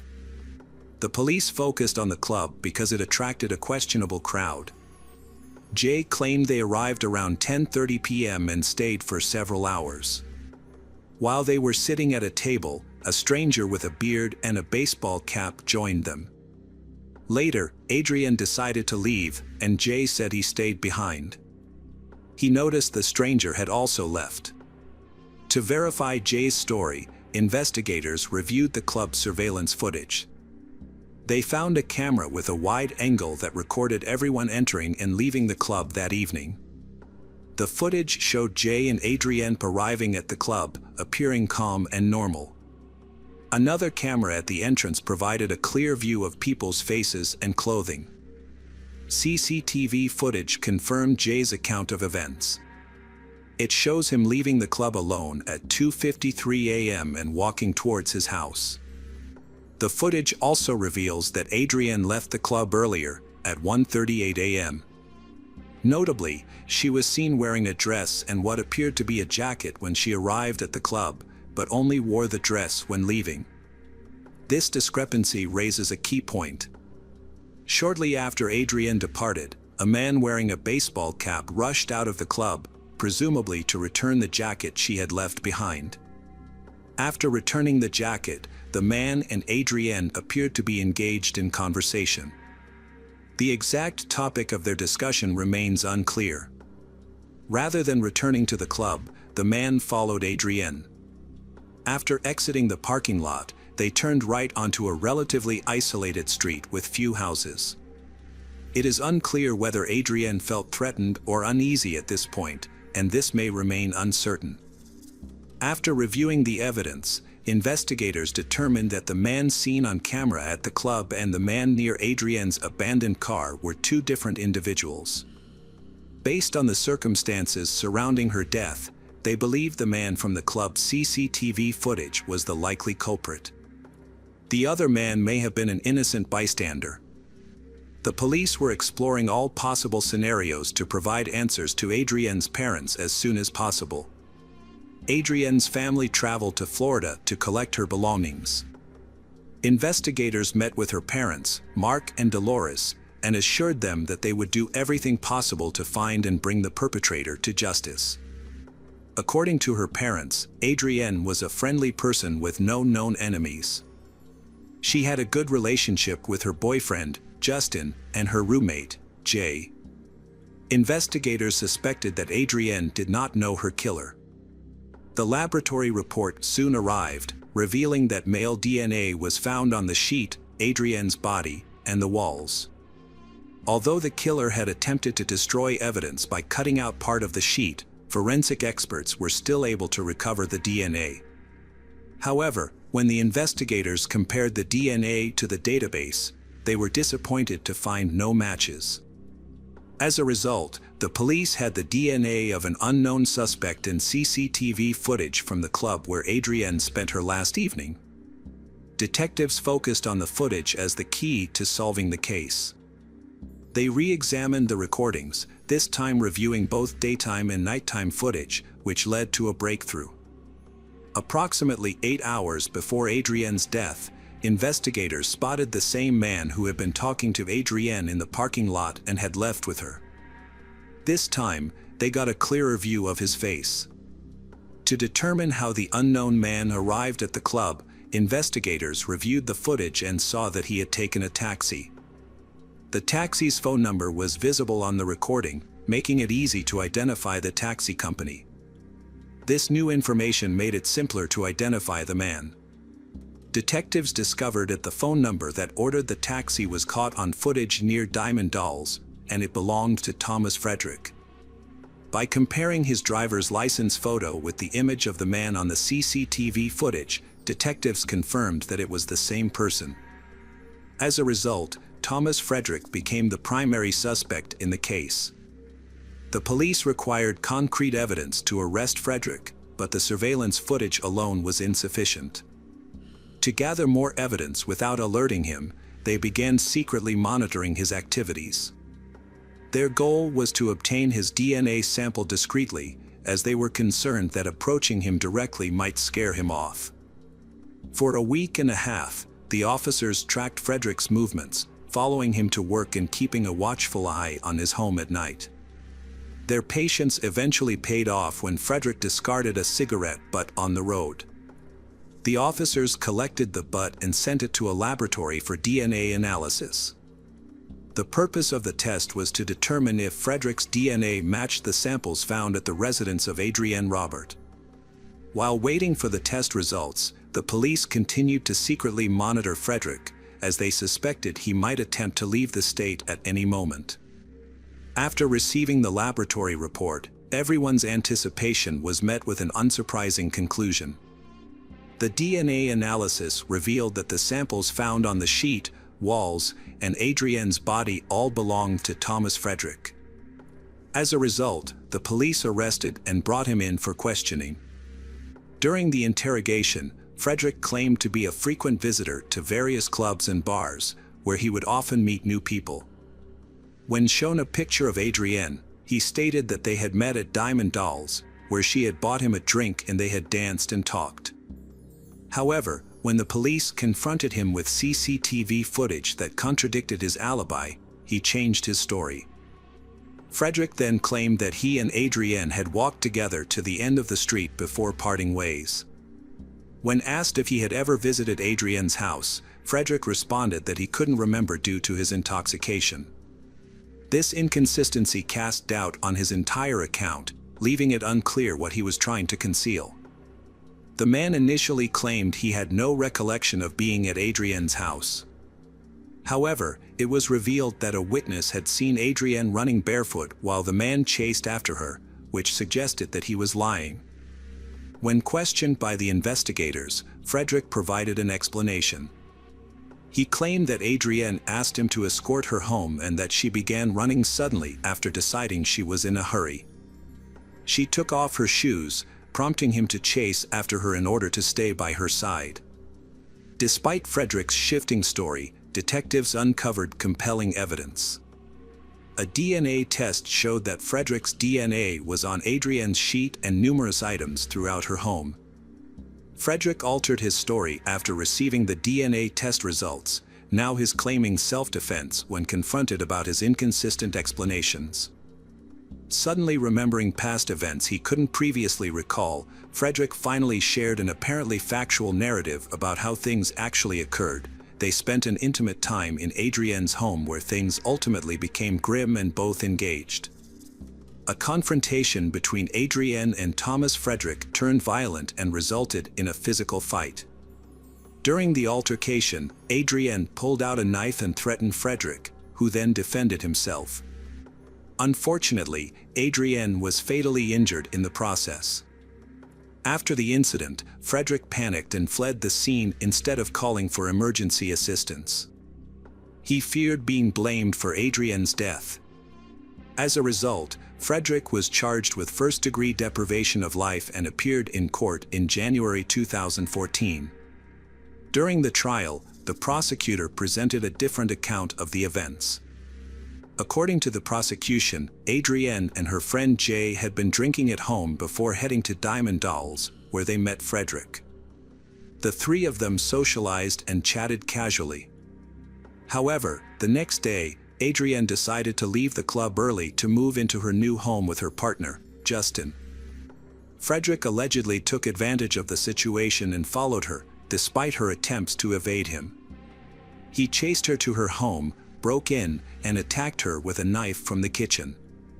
The prosecutor stated that the injuries on Adrienne's body suggested that she was forced to have intercourse with Frederick. Fearing she would report him to the police, Frederick decided to kill her. In an attempt to cover his tracks, he cut out a portion of the sheet where his semen had stained, but this effort was unsuccessful. The police were still able to find his DNA on multiple surfaces, including Adrienne's body. Frederick then took Adrienne's car keys, drove a short distance, and abandoned the vehicle. During the medical examiner's testimony, Adrienne's parents, Mark and Dolores Robert, left the courtroom, unable to bear the details of their daughter's final moments. Mark Robert later explained, "I didn't want to hear that. It won't bring Adrienne back, and I didn't want to know what she endured." It was clear that Adrienne had put up a fierce struggle. Her parents have since struggled to cope with life without their daughter. The grieving family member acknowledged that the healing process would be a long and difficult one. "We're still reeling from the loss of our loved one, and it will take time to recover," Dolores said. "However, we will eventually rebuild our lives, as that's what Adrienne would have wanted. It won't be easy, but we will get through this." During the trial, the defense team attempted to tarnish Adrienne's reputation by claiming that she had invited Thomas Frederick to her home for consensual sex. However, this assertion is baseless and may have been a desperate attempt by the perpetrator to justify his presence at the victim's house. The evidence, however, tells a different story. The presence of DNA points to one person, Thomas Frederick. The defense also claimed that Frederick acted in self-defense. She did sustain a stab wound as he was fighting her. Thomas Frederick was found guilty of first-degree murder and car theft. His claim of self-defense was rejected due to insufficient evidence. Although he was accused of killing Adrienne, there was no evidence to suggest he forced her into a sexual act by threatening her with a knife. Thomas Frederick, 25, was sentenced to life in prison without parole. Adrienne's father expressed relief and satisfaction with the verdict, stating that while it wouldn't bring his daughter back, justice had been served. He found it difficult to remain calm in the presence of the man who murdered his daughter, especially since Frederick showed no remorse or sympathy, even after the verdict was read. Adrienne's parents, Mark and Dolores Robert, were overcome with emotion in the courtroom, but felt a sense of relief and happiness when the verdict was announced. They remembered their daughter, a always happy and lively person whose smile could light up a room, and expressed sadness that they would never see her again. Hello friends, welcome to our channel. Today we're going to take a look at another horrible case with you, the case of Christy Wilson. Christy Wilson was born on January 10, 1978, in San Jose, California. She attended Gunderson High School and later earned a business degree from California State University, Chico. Her parents, Debbie Boyd and Patrick Boyd, described her as an exceptional student and athlete. After college, Christy landed a job at a tech company near Sacramento, where she worked until the high-tech crisis led to her job loss. In her free time, she enjoyed playing blackjack at a local casino, where she met her boyfriend, Danny Berlando. Initially, Christy's relationship with Danny was quite harmonious, and her family and friends thought they made a great couple. However, things took a turn for the worse after they moved to Sacramento together. Christy started showing up with bruises, but she wouldn't talk about how she got them. Following her job loss, Christy returned to her parents' home in San Jose. She eventually received a job offer in San Francisco and decided to start fresh. On October 4, 2005, Christy Wilson went to Sacramento to collect her remaining belongings. However, just 2 days later, her boyfriend Danny Berlando contacted her parents to report that she had vanished. He claimed to have searched for her by contacting local jails, hospitals, and friends before reaching out to them. The police were also informed about Christy's disappearance. According to Danny, Christy visited his apartment on October 4th. He then went to dinner with his family, while Christy went to the Thunder Valley Casino. This was the last time he saw her. It's worth noting that Danny's family didn't get along with Christy, which is why he attended the family dinner without her. The tension between their families was due to concerns about Christy's safety. Christy's family had noticed bruises on her body, suggesting that Danny had been physically abusing her. Christy's stepfather, Patrick Boyd, was particularly upset when he found out about the abuse. He wanted to confront Danny, but Christy's mother, Debbie Boyd, intervened to prevent a confrontation. Danny Berlando was 31 years old when Christy disappeared. He had recently lost his job as a car salesman.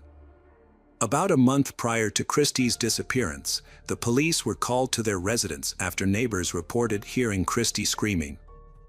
Although the police found that they had been arguing, they made up quickly and no further action was taken.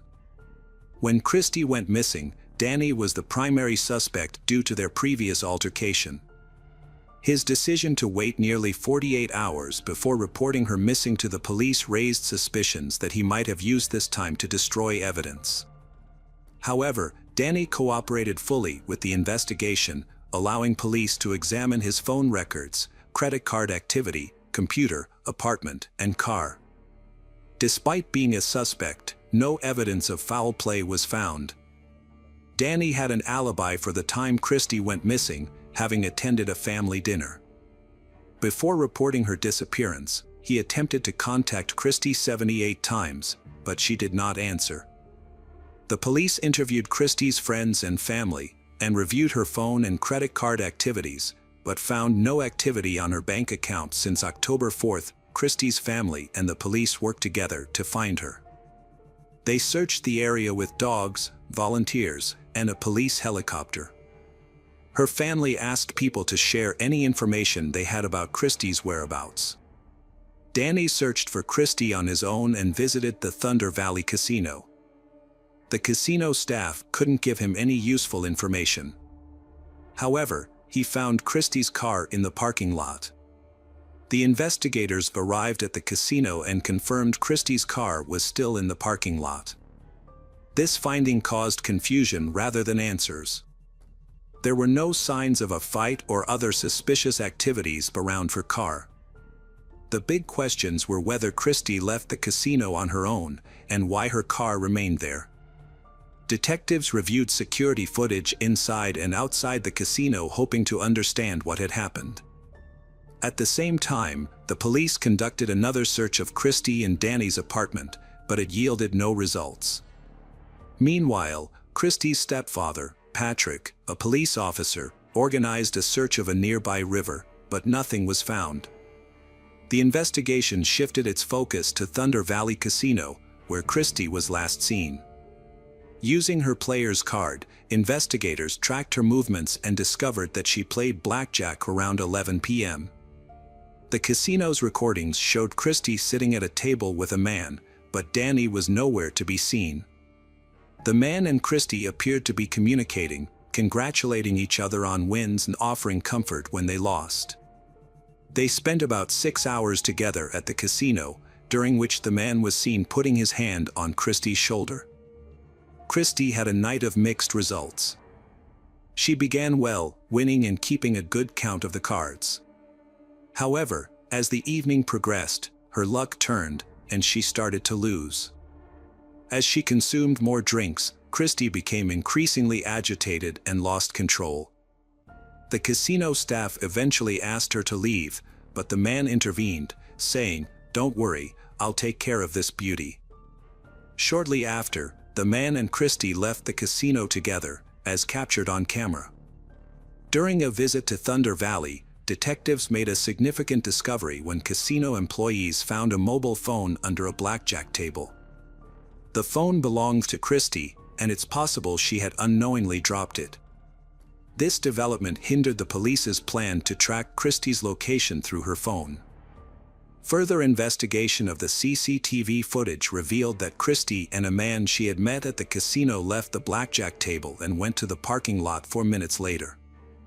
A white car, later identified as belonging to the man, left the parking lot, while Christy's vehicle remained in place. The detective suspected that Christy might have left with the man in his car.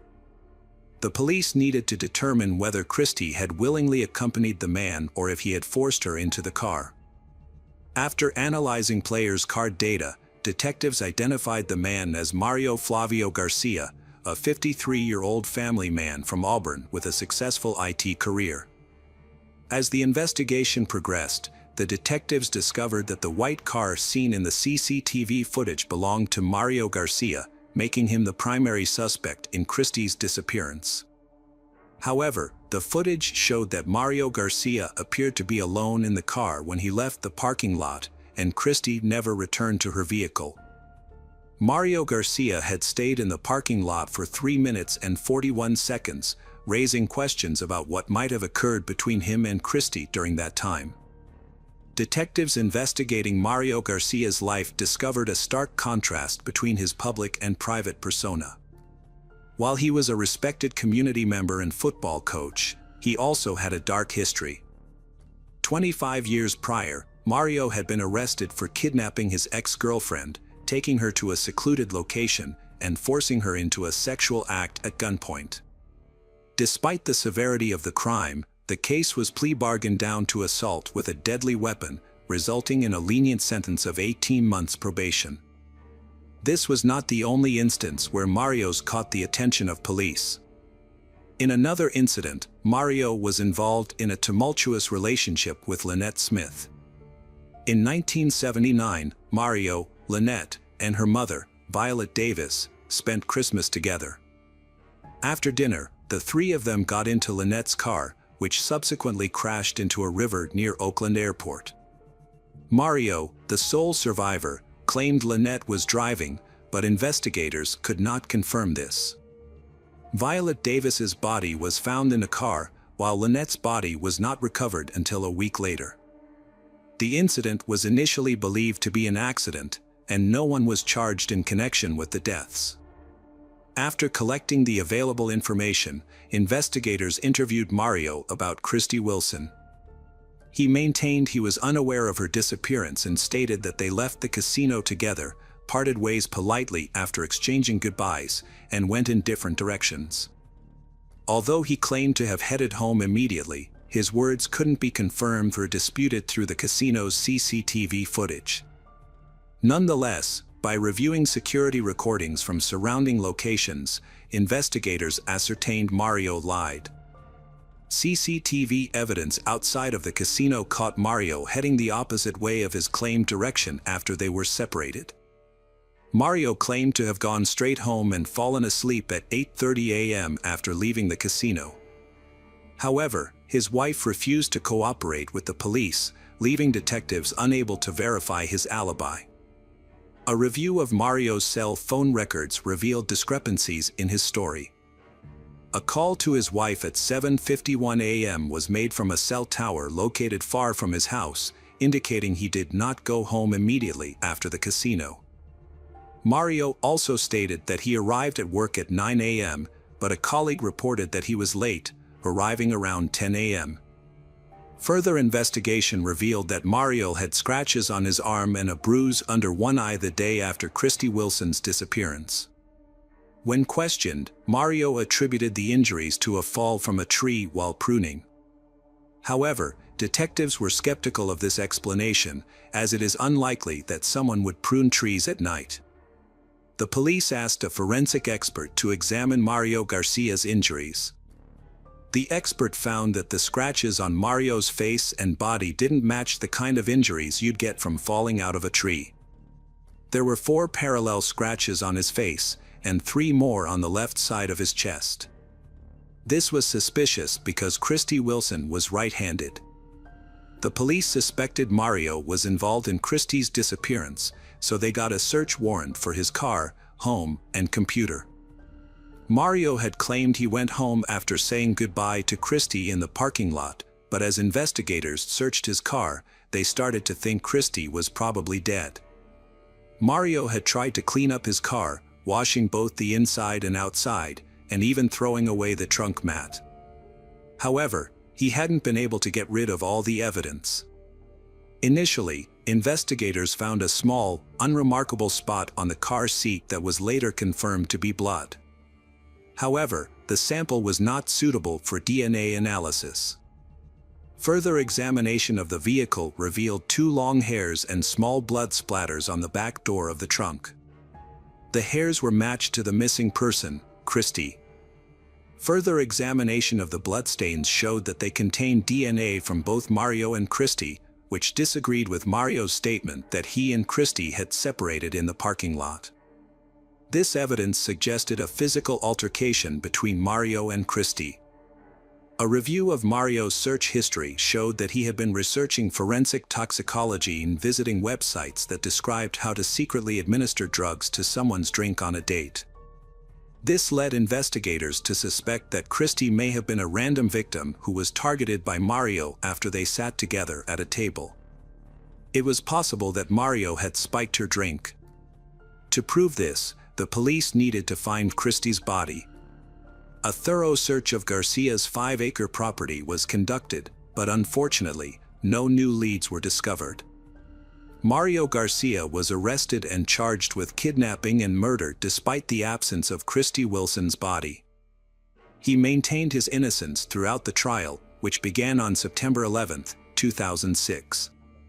Prosecutors presented evidence suggesting that Mario had met Christy at a blackjack table, left the casino with her, attacked and killed her, and then hid her body. During the trial, Mario questioned the validity of the evidence, pointing out that only Christy's DNA was found on his car door, while the DNA of his family members and others who had been in the car was not detected. He suggested that the police had planted Christy's DNA as evidence. Mario stated to the court that he would not request leniency or pardon, claiming that he was innocent and did not commit the crime. However, the jury found him guilty on January 11, 2007, and he was sentenced to 59 years to life in prison. After the sentencing, Christy's family held out hope that Mario Garcia would finally reveal the location of her body. However, he refused to cooperate. As the years went by, the family struggled to move on with their lives, which had been forever changed by the traumatic experience. Mario's repeated appeals only added to their distress, despite being unsuccessful. The ongoing appeals prevented the family from finding closure and moving on with their lives. In 2018, Mario offered to provide information about Christy's body in exchange for an early release from prison. However, Christy's mother, Debbie Boyd, was unwilling to negotiate with him. She felt that using her daughter's body as a bargaining chip would be unacceptable. The police then turned to Mario's family for assistance, knowing that his ex-wife, Jean, had divorced him after his imprisonment. Jean eventually lost faith in her ex-husband and began to suspect that he was involved in Christy's disappearance and death.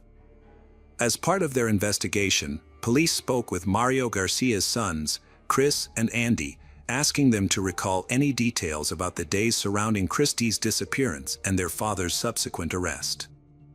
The police were particularly interested in learning about any changes in Mario's behavior during that time. Chris remembered that he had a football game around that time and saw his father working frantically on a tractor on their plot. Mario's eyes had a wild, frantic look that caught Chris off guard. When Chris asked his father to attend his game, Mario firmly refused, saying he's not going. This response struck Chris as out of character for his father. At the request of investigators, Chris accompanied them to his childhood home. Chris showed them the exact location where he had seen his father working on the tractor, which was next to a detached garage near the road, approximately 100 yards from the Mario residence. It became clear that Mario had made a significant effort to conceal any evidence, taking advantage of the 4 or 5 days he had to cover his tracks. Notably, police had previously searched the Mario property with police dogs in 2005, but had found nothing at the time.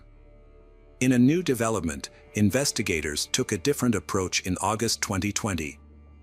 They hired a company that specializes in ground-penetrating radar technology to scan the 5-acre property owned by Mario Garcia.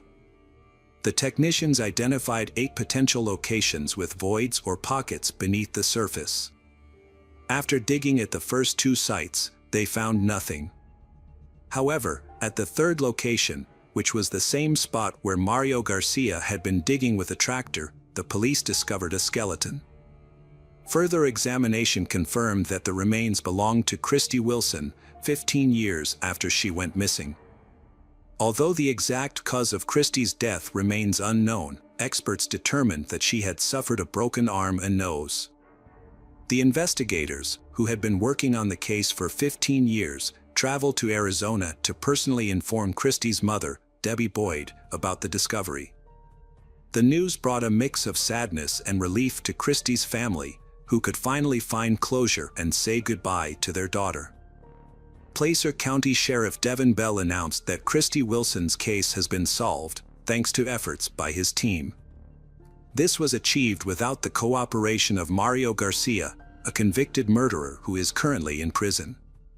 Mario, 67, had refused to provide any information to help the family find closure. According to Christy's mother, Debbie Boyd, this news brings her family peace and marks the end of a painful chapter. She praised the perseverance of the police and thanked them for their tireless efforts. Notably, Mario had died of pneumonia in 2020, but even his death had brought some peace to the family. Mario had never pleaded guilty to any involvement in Christy's disappearance, despite her remains being found on Mario's plot in 2005. Hello friends, welcome to our channel. Today we're going to take a look at another horrible case with you, the case of Dana Ireland. Dana Marie Ireland was born on December 12, 1968, in Fort Belvoir, Virginia, to John Ireland and Mary Louise Crank. She was the youngest daughter, with an older sister, Sandra, who was 7 years her senior. In 1991, when Dana was 23, she visited her sister in Hawaii with her parents. On December 24, Dana borrowed her sister's bike for a ride. However, she never returned. Her bike, shoe, and a clump of hair were later found on the side of the road, but Dana was nowhere to be seen. The condition of the bike suggested that Dana had been struck by a vehicle. The impact was severe, causing significant damage to the bike's wheels and steering wheel. Unfortunately, hopes that the driver who hit Dana had taken her to the hospital were short-lived. Tragically, Dana was found 5 miles from where her bike was discovered. She had suffered severe injuries to her body and head, and her lower body was exposed. The evidence suggested that Dana had not only been hit by a car but had also been taken advantage of while she was vulnerable. Nurse Jerry Gallagher is haunted by a traumatic event that occurred on Christmas Eve 1991. A friend, Brian, arrived at her home on Satellite Road in a rural area 25 miles southeast of Hilo. He had found she, Dana Ireland, severely injured and in need of medical attention. Gallagher, who was licensed to provide care, accompanied Brian to the scene, just a mile from her house. Upon arrival, she found Dana lying on the ground, naked from the waist down, with severe bruises on the inner sides of her legs. Gallagher attempted to administer first aid using a kit, but Dana's most critical injury was a severe head wound on the back of her skull. When Gallagher inquired about her identity, Dana's response was incoherent, seeming to utter the words, "is land." Gallagher then asked who was responsible for her condition, but Dana's answers remained unclear. Dana did, however, repeatedly request Gallagher to return her keys so she could drive home. Gallagher made an effort to keep her awake while awaiting further assistance. Due to the area's lack of phone services, significant delays occurred before an ambulance finally arrived more than 2 hours after the initial call for help. Moreover, further complications arose when the emergency services dispatcher mistakenly relayed the wrong location for the incident. These factors collectively resulted in an additional 34-minute delay for Dana to receive the medical attention she required. Gallagher had considered driving Dana to the hospital himself, but she was worried that moving her could cause further injury. She has since struggled with the decision and the fact that it took so long for help to arrive. An ambulance finally brought Dana to Hilo Hospital at 7:56 p.m. Unbeknownst to her parents, John and Mary Louise, who were searching for her, Dana was the injured woman being treated at the hospital. They had found her damaged bicycle by the side of the road and were trying to locate her. At the time, Mary thought someone had hit Dana and taken her to the hospital. John stayed near the bike while Mary and their eldest daughter Sandra went to the hospital to look for Dana. When the ambulance arrived with Dana, Mary and Sandra were already there. Despite the doctor's best efforts, they were unable to save Dana. She was pronounced dead at 12:25 a.m. due to severe injuries sustained in a motor vehicle accident, including blood loss and trauma to her head, pelvis, and abdomen. Dana's family was shocked by her death, which permanently altered their lives. As time passed, they would face another challenge, a long and arduous search for suspects and subsequent trials. The police investigation was described by local newspapers as intense. They discovered a T-shirt at the crime scene that belonged to the perpetrator. They also seized a sheet from the hospital with semen stains on it, which was crucial evidence since Dana had semen on her body when she was admitted. Furthermore, a bite mark on Dana's body matched the teeth print of her attacker. The authorities obtained a DNA sample from the perpetrator, but this was of limited use in 1991. The tire tracks from the bike and the secluded area where it was found provided few leads. Despite interviewing residents, the investigators could not find any witnesses who saw the car that hit Dana's bike, likely due to the remote location and poor road conditions, which deterred cars from traveling there frequently. The investigation into the Dana Ireland case had reached a dead end due to a lack of witnesses and evidence. However, a breakthrough occurred when John Gonsalves contacted the Hawaii County Police in May 1994. Gonsalves was involved in a high-profile case involving illegal substances, but he received a suspended sentence due to his cooperation with the police. Gonsalves revealed that his half-brother, Frank Pauline, had important information about the Dana Ireland case. Frank Pauline stated that brothers Albert Ian Schweitzer and Sean Schweitzer were involved in the attack on Dana Ireland. The Schweitzer family lived next door to the Frank Pauline family, and their families did not get along. According to Frank Pauline, he was present when the Schweitzers attacked Dana Ireland. They allegedly ran her over, put her in the trunk, and took her to another location. Based on Frank Pauline's statements, the police made Albert Schweitzer, Sean Schweitzer, and Frank Pauline the main suspects in the case. Frank Pauline Jr. was born on April 27, 1973, in Fremont, California, to Frank Sr. and Patricia Pauline. He grew up in Puna, Hawaii, where he became a father of 3 sons by the age of 20. However, Frank had a history of run-ins with the law, starting at the age of 9. By February 8, 1983, Frank Pauline had been caught in a burglary. As he got older, the severity of his crimes increased. In February 1994, he was sentenced to 10 years in prison for harassment and robbery. Despite this, Pauline continued to commit crimes, earning him the nickname "Walking Crime Wave" from prosecutors. After being sentenced, Pauline was taken into custody to start his prison term. However, he managed to escape and was classified as a fugitive. He was eventually recaptured in Honolulu a few days later. 3 months after Pauline received a 10-year sentence, his brother John Gonsalves contacted the authorities and provided information about the Dana Ireland case. Pauline and Gonsalves decided to cooperate with the investigation, which could potentially reduce Pauline's sentence. John Gonsalves was initially a questionable source of information, but after speaking with investigators, the case against him for illegal substances was closed, and he received a suspended sentence. Pauline claimed to have information about the Dana Ireland case and was interrogated by investigators from the Big Island. The 90-minute interrogation took place in Honolulu, where Pauline was in custody. During the interrogation, Pauline provided details about the attack on Dana Ireland and reconstructed the crime scene on the Big Island, showing detectives the locations he mentioned earlier. Pauline told detectives that on December 24, 1991, brothers Albert Ian and Sean Schweitzer picked him up at his home in a purple Volkswagen Beetle. Albert Ian was driving. Before they saw a woman on the side of the road, they stopped to take illegal substances.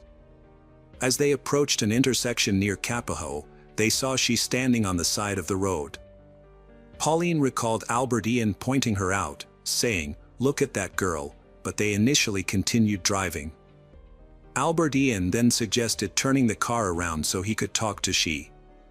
As they drove back, traveling at 40 to 45 miles per hour, Albert Ian failed to stop in time and accidentally hit she, later identified as Dana Ireland. After hitting Dana, the trio got out of the car, loaded her into the trunk, and continued driving. A short distance later, they stopped and removed Dana from the car. Despite being injured, she was still alive. Pauline claimed he did not assault Dana, unlike the Schweitzer brothers. However, he said something that had severe consequences. According to Pauline, Albert Ian insisted that he find a tire iron and hit Dana on the head to end her suffering. Pauline's initial statement to the police was written down and he signed it, confirming that he testified voluntarily, without coercion, threats, or influence from substances. He was later moved to the Maui Community Correctional Center for protection due to threats from fellow inmates. However, 2 years later, Pauline retracted his statement, claiming he fabricated his story at his stepbrother's request to avoid jail. He admitted he was not present during the attack but had information about those responsible. Pauline explained that he lied about being there to make his information credible and to avoid being accused of perjury, but perjury was not one of the charges he faced. On July 30, 1997, Frank Pauline was charged with the murder of Dana Ireland after signing a confession claiming he had struck her with a tire iron. However, the confession raised suspicions, as when investigators took him to the Big Island, he was unable to identify the exact location of the crime or where Dana's body was found. This led investigators to question the truthfulness of Pauline's confession. Pauline eventually retracted his confession, fearing that if he continued to lie, he could be charged with perjury. His retraction was motivated in part by his realization that his half-brother, Albert Gonzalez, was innocent and being wrongly accused.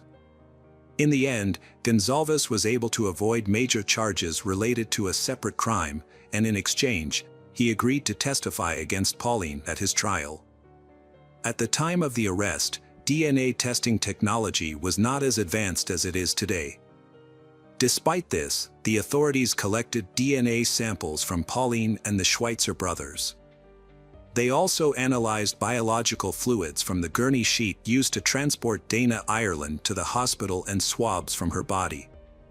However, the results were unexpected. The DNA of Frank Pauline and the Schweitzer brothers did not match the DNA of the perpetrator.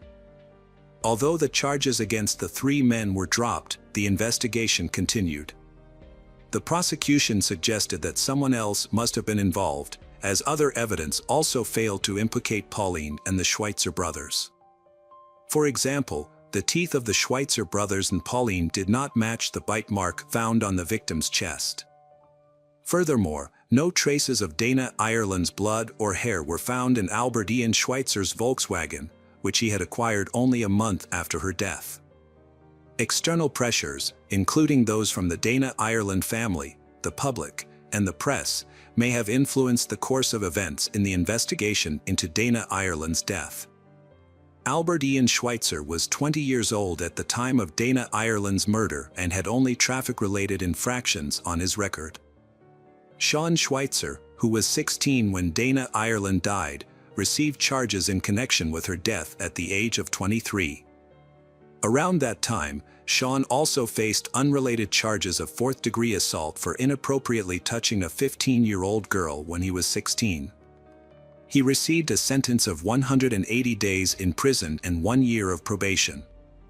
Despite their records showing a pattern of questionable behavior, DNA testing cleared all three suspects involved in the Dana Ireland case of her murder.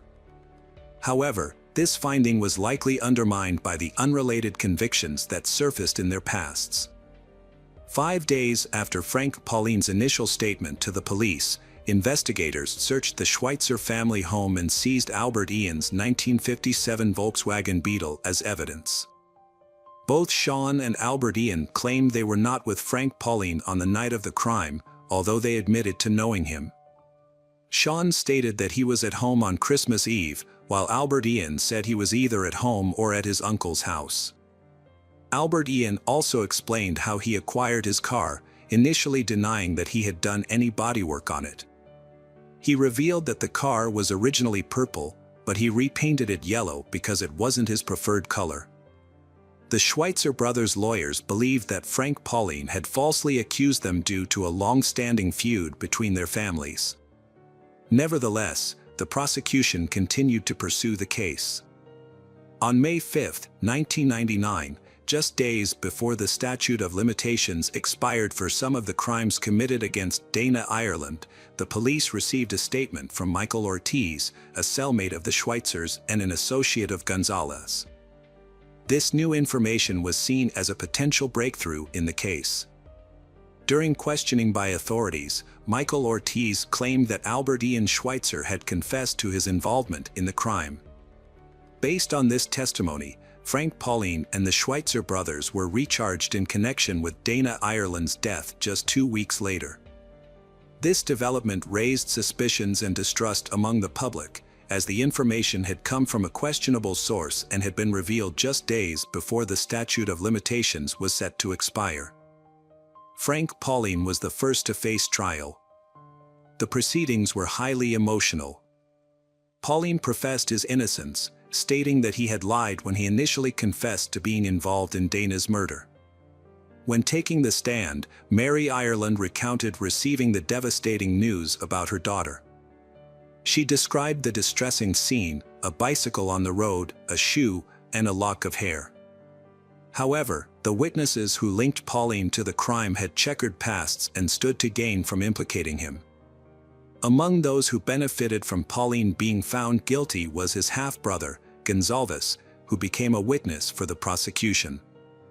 Witness William Chung, who also testified against Pauline, said Pauline confessed his involvement in this crime.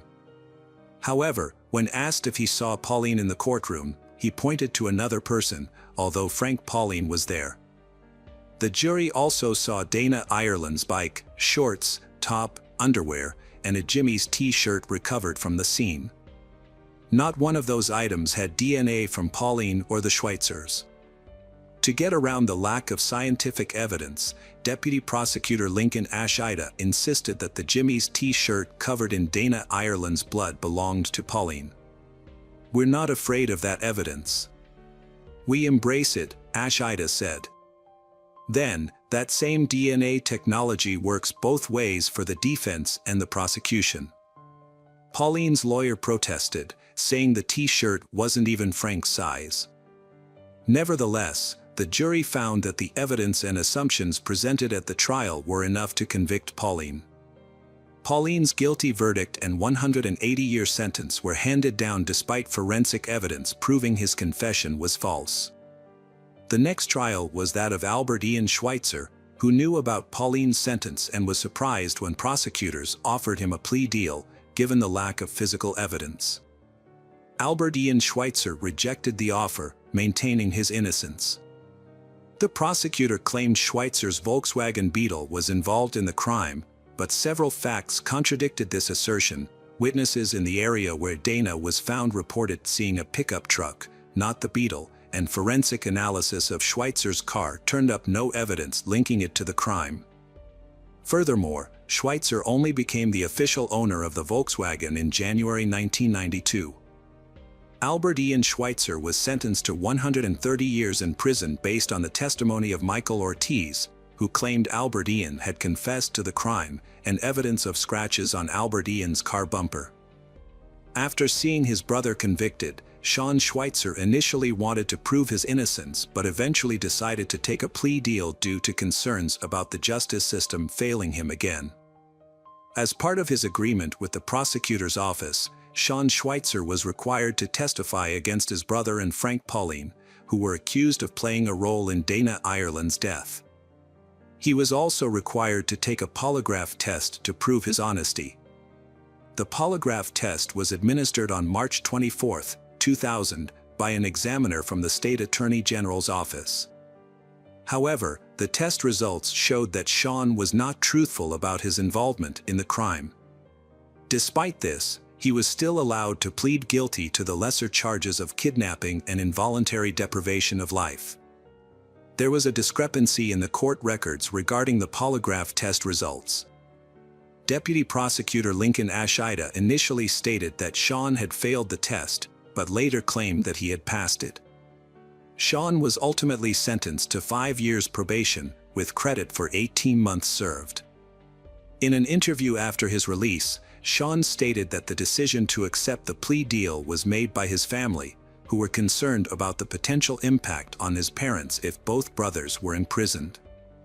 His brother, Albert Ian, who was later sentenced to 130 years in prison, recalled advising Sean to accept the deal to avoid serving life in prison, as imprisonment of both brothers might have been too stressful for their parents. Years later, Sean still feels remorseful for testifying against his brother and making a deal with the prosecutor. He and his family have struggled to move on from the case, and Sean has had a hard time finding a job due to the community's knowledge of the case. Community members made remarks about the case for years, causing Sean to experience disappointment and frustration. After being wrongfully convicted, Albert Ian Schweitzer and his family refused to give up the fight. In 2005, Albert Ian applied to the Innocence Project, an organization dedicated to re-examining convictions using new evidence and investigative techniques. The case eventually gained momentum in 2010 when students from the University of Hawaii, lawyers, and professors started re-investigating the old files from the Dana Ireland case. Local prosecutors authorized the investigation, which has spanned several years. Throughout this process, efforts continued to deliver the desired outcome, justice for Albert Ian. The goal was to rectify a miscarriage of justice and bring about restitution. The investigation's findings and the subsequent actions taken will bring truth and closure to the matter. Ultimately, the hope is that justice will prevail, and the issue will be laid to rest. Years passed and Mary Louise Ireland, Dana's mother, eventually passed away on her 92nd birthday in 2016. Meanwhile, Linda battled breast cancer, which made it difficult for her to visit her son, Albert Ian. When Linda finally had the chance to see Albert Ian for the very last time, she was heartbroken. During this emotionally charged visit, Albert Ian expressed a final wish to his mother. He didn't want her to leave him, and the thought of saying goodbye was unbearable. He had always found it hard to see the people he loved leave, especially after losing his grandmother. Albert Ian confided in his mother that it was his greatest fear, losing those closest to him, and that he never wanted to have to say goodbye to her again. A DNA expert, Nancy Dinh, testified at the trial after retesting evidence using advanced methods that were not available during the original trials. She explained that technology has improved significantly since 2000, allowing for the detection of details that were previously invisible. Contrary to the 2000 authorities' claim that Frank Pauline's and the Schweitzer brothers' DNA was not on the T-shirt due to excessive amounts of Dana Ireland's blood, scientists from the Innocence Project used modern technology to distinguish between Dana's DNA and other DNA on the T-shirt.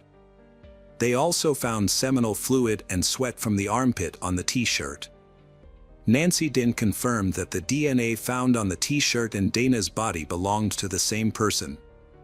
However, she stated that this person was neither Frank Pauline nor one of the Schweitzer brothers. Following Nancy Dinh's testimony, a tire tread expert remotely testified, stating that the tire tracks found at both crime scenes could not have been made by the Schweitzer brothers' Volkswagen. In his opinion, the tracks were likely left by a larger vehicle, such as a truck, SUV, or van. The final witness to testify was dentist Adam Freeman. Dana Ireland had what appeared to be a human bite mark on her left breast, according to the prosecutor's initial assessment. However, forensic expert Freeman disputed this claim, stating it was not a bite mark. This case highlights the flaws in forensic science, particularly in the analysis of bite marks, Freeman testified. After the witnesses finished testifying, District Court Judge Peter Kubota delivered his verdict. He stated that the new DNA evidence, along with the tire tread evidence, the disputed bite mark evidence, and Sean Schweitzer's recantation, collectively proved that a jury in a new trial would likely find Albert Ian Schweitzer not guilty. Therefore, Kubota declared the conviction vacated and ordered Mr. Albert Ian Schweitzer's immediate release from custody. With these words, spoken 23 years after Albert Ian Schweitzer's guilty verdict and 25 years after his arrest, Albert Ian was suddenly exonerated and freed. Judge Kubota then addressed Albert Ian Schweitzer with heartfelt words. With 1/3 of his life still ahead of him, the judge offered a choice: to live in anger and resentment towards the process and the people who had wronged him, or to find a new sense of freedom. Kubota suggested that Albert Ian make the most of this opportunity, surrounded by his family, who had come to support him. Freed from his handcuffs, Albert Ian hugged his lawyers and then his family members, including some he had not seen in decades. His mother was overcome with emotion in his arms. Albert Ian's young son, who had grown up without his father, was also in the courtroom and shared a hug with him. His younger brother, Sean, was there too, with a warm smile and open arms. As a result of Albert Ian's acquittal, his brother Sean's lawyer is now seeking to have his own criminal record cleared. The story serves as a reminder of the tragic fate of Frank Pauline, who died in prison in New Mexico in 2015. Pauline was attacked by a fellow inmate, Daniel Hood, who was serving time for taking 2 lives. On April 27, 2015, Hood attacked Pauline in the recreation yard at the Southern New Mexico Correctional Facility, striking him 3 times on the back of the head with a rock. The motive behind the attack was Hood's belief that Pauline was a snitch. Despite efforts by the medical staff, Pauline could not be saved. In response, his family's lawyer plans to file a petition for his posthumous rehabilitation. Albert Ian Schweitzer finds the transition from prison life to freedom extremely difficult. He shares that adjusting to life outside of prison has been more challenging than he anticipated. Most days are a struggle with anxiety. While Albert Ian may be eligible for compensation for wrongful imprisonment, which could award him $50,000 for each year spent in prison, the process is not straightforward. His lawyers are working diligently to ensure he receives the compensation he is owed. The Dana Ireland case remains unsolved 3 decades later, but investigators are hopeful that advances in DNA testing and genealogy will help them identify the person responsible for destroying the Dana family's life. Hello friends, welcome to our channel. Today we're going to take a look at another horrible case with you. The case of Ollie Kemp. Alexandra Ollie Elizabeth Kemp was born October 11, 1982, in Leawood. She was the oldest of 3 children and the only daughter of her parents. After graduating high school with honors, Alexandra enrolled at Kansas State University. Following her freshman year, she returned to her hometown of Leawood for summer break. During her break, Alexandra took a part-time job at a local outdoor swimming pool near her parents' house, where her younger brother Tyler already worked. The pool was a quiet neighborhood spot, catering mainly to local residents, and it still operates today. On June 18, 2002, Alexandra reported to work on an overcast day because resulted in fewer visitors than usual. At 5 p.m., Tyler arrived at the pool to start his shift, but his sister Alexandra was nowhere to be found. Her phone and purse were still on the table where she usually sat, which made Tyler confused and worried. He immediately called his parents to report that Alexandra had vanished. Their father, Roger Kemp, rushed to the scene and began searching for his daughter. He first checked the pool, but it was empty. Next, he went to the small pump room near the pool, which contained equipment for water purification, a ladder, and other items. Upon entering the pump room, Roger didn't see anything out of the ordinary at first. However, he soon noticed a leg protruding from under a tarp. As he lifted the tarp, he was met with a horrific sight: his daughter Alexandra, brutally beaten and naked from the waist down, with multiple bruises on her face and body. Roger quickly called 911 and spoke with the operator. When the ambulance arrived, Roger was performing CPR on his daughter. The paramedics took Alexandra to the hospital, but despite their best efforts, she sadly did not survive. Alexandra was declared dead shortly after arrival at the hospital. An examination revealed that the cause of death was strangulation, despite the presence of multiple severe injuries. A thorough investigation found no evidence of forced intimacy, although her body was partially unclothed. The police collected DNA samples from Alexandra's body and secured the pool area, searching for clues to identify the perpetrator. Evidence of a struggle was evident in the room where Roger discovered Alexandra's body, including her flip-flops found in separate locations. Additionally, an open bottle of antiseptic gel and its cap were found at the scene. A few days later, while the police continued to investigate, Alexandra's family and hundreds of mourners gathered to pay their respects at a funeral ceremony. Phil Howes, Alexandra's boyfriend since high school, was initially suspected in her death. As a pool administrator, he worked the morning shift on the day of her death, and Alexandra arrived at noon to start her 5-hour shift. Although Phil often stayed after work to spend time with Alexandra, he left promptly after his shift that day because they had plans for the evening. Despite being an early suspect, Phil had a solid alibi and was quickly cleared by the police. In an interview with detectives, Phil mentioned that Alexandra often felt uncomfortable being alone at work because some of the lawn maintenance workers would stare at her and try to flirt. The police investigated the lawn workers, but each of them had an alibi. However, the inquiry wasn't entirely fruitless.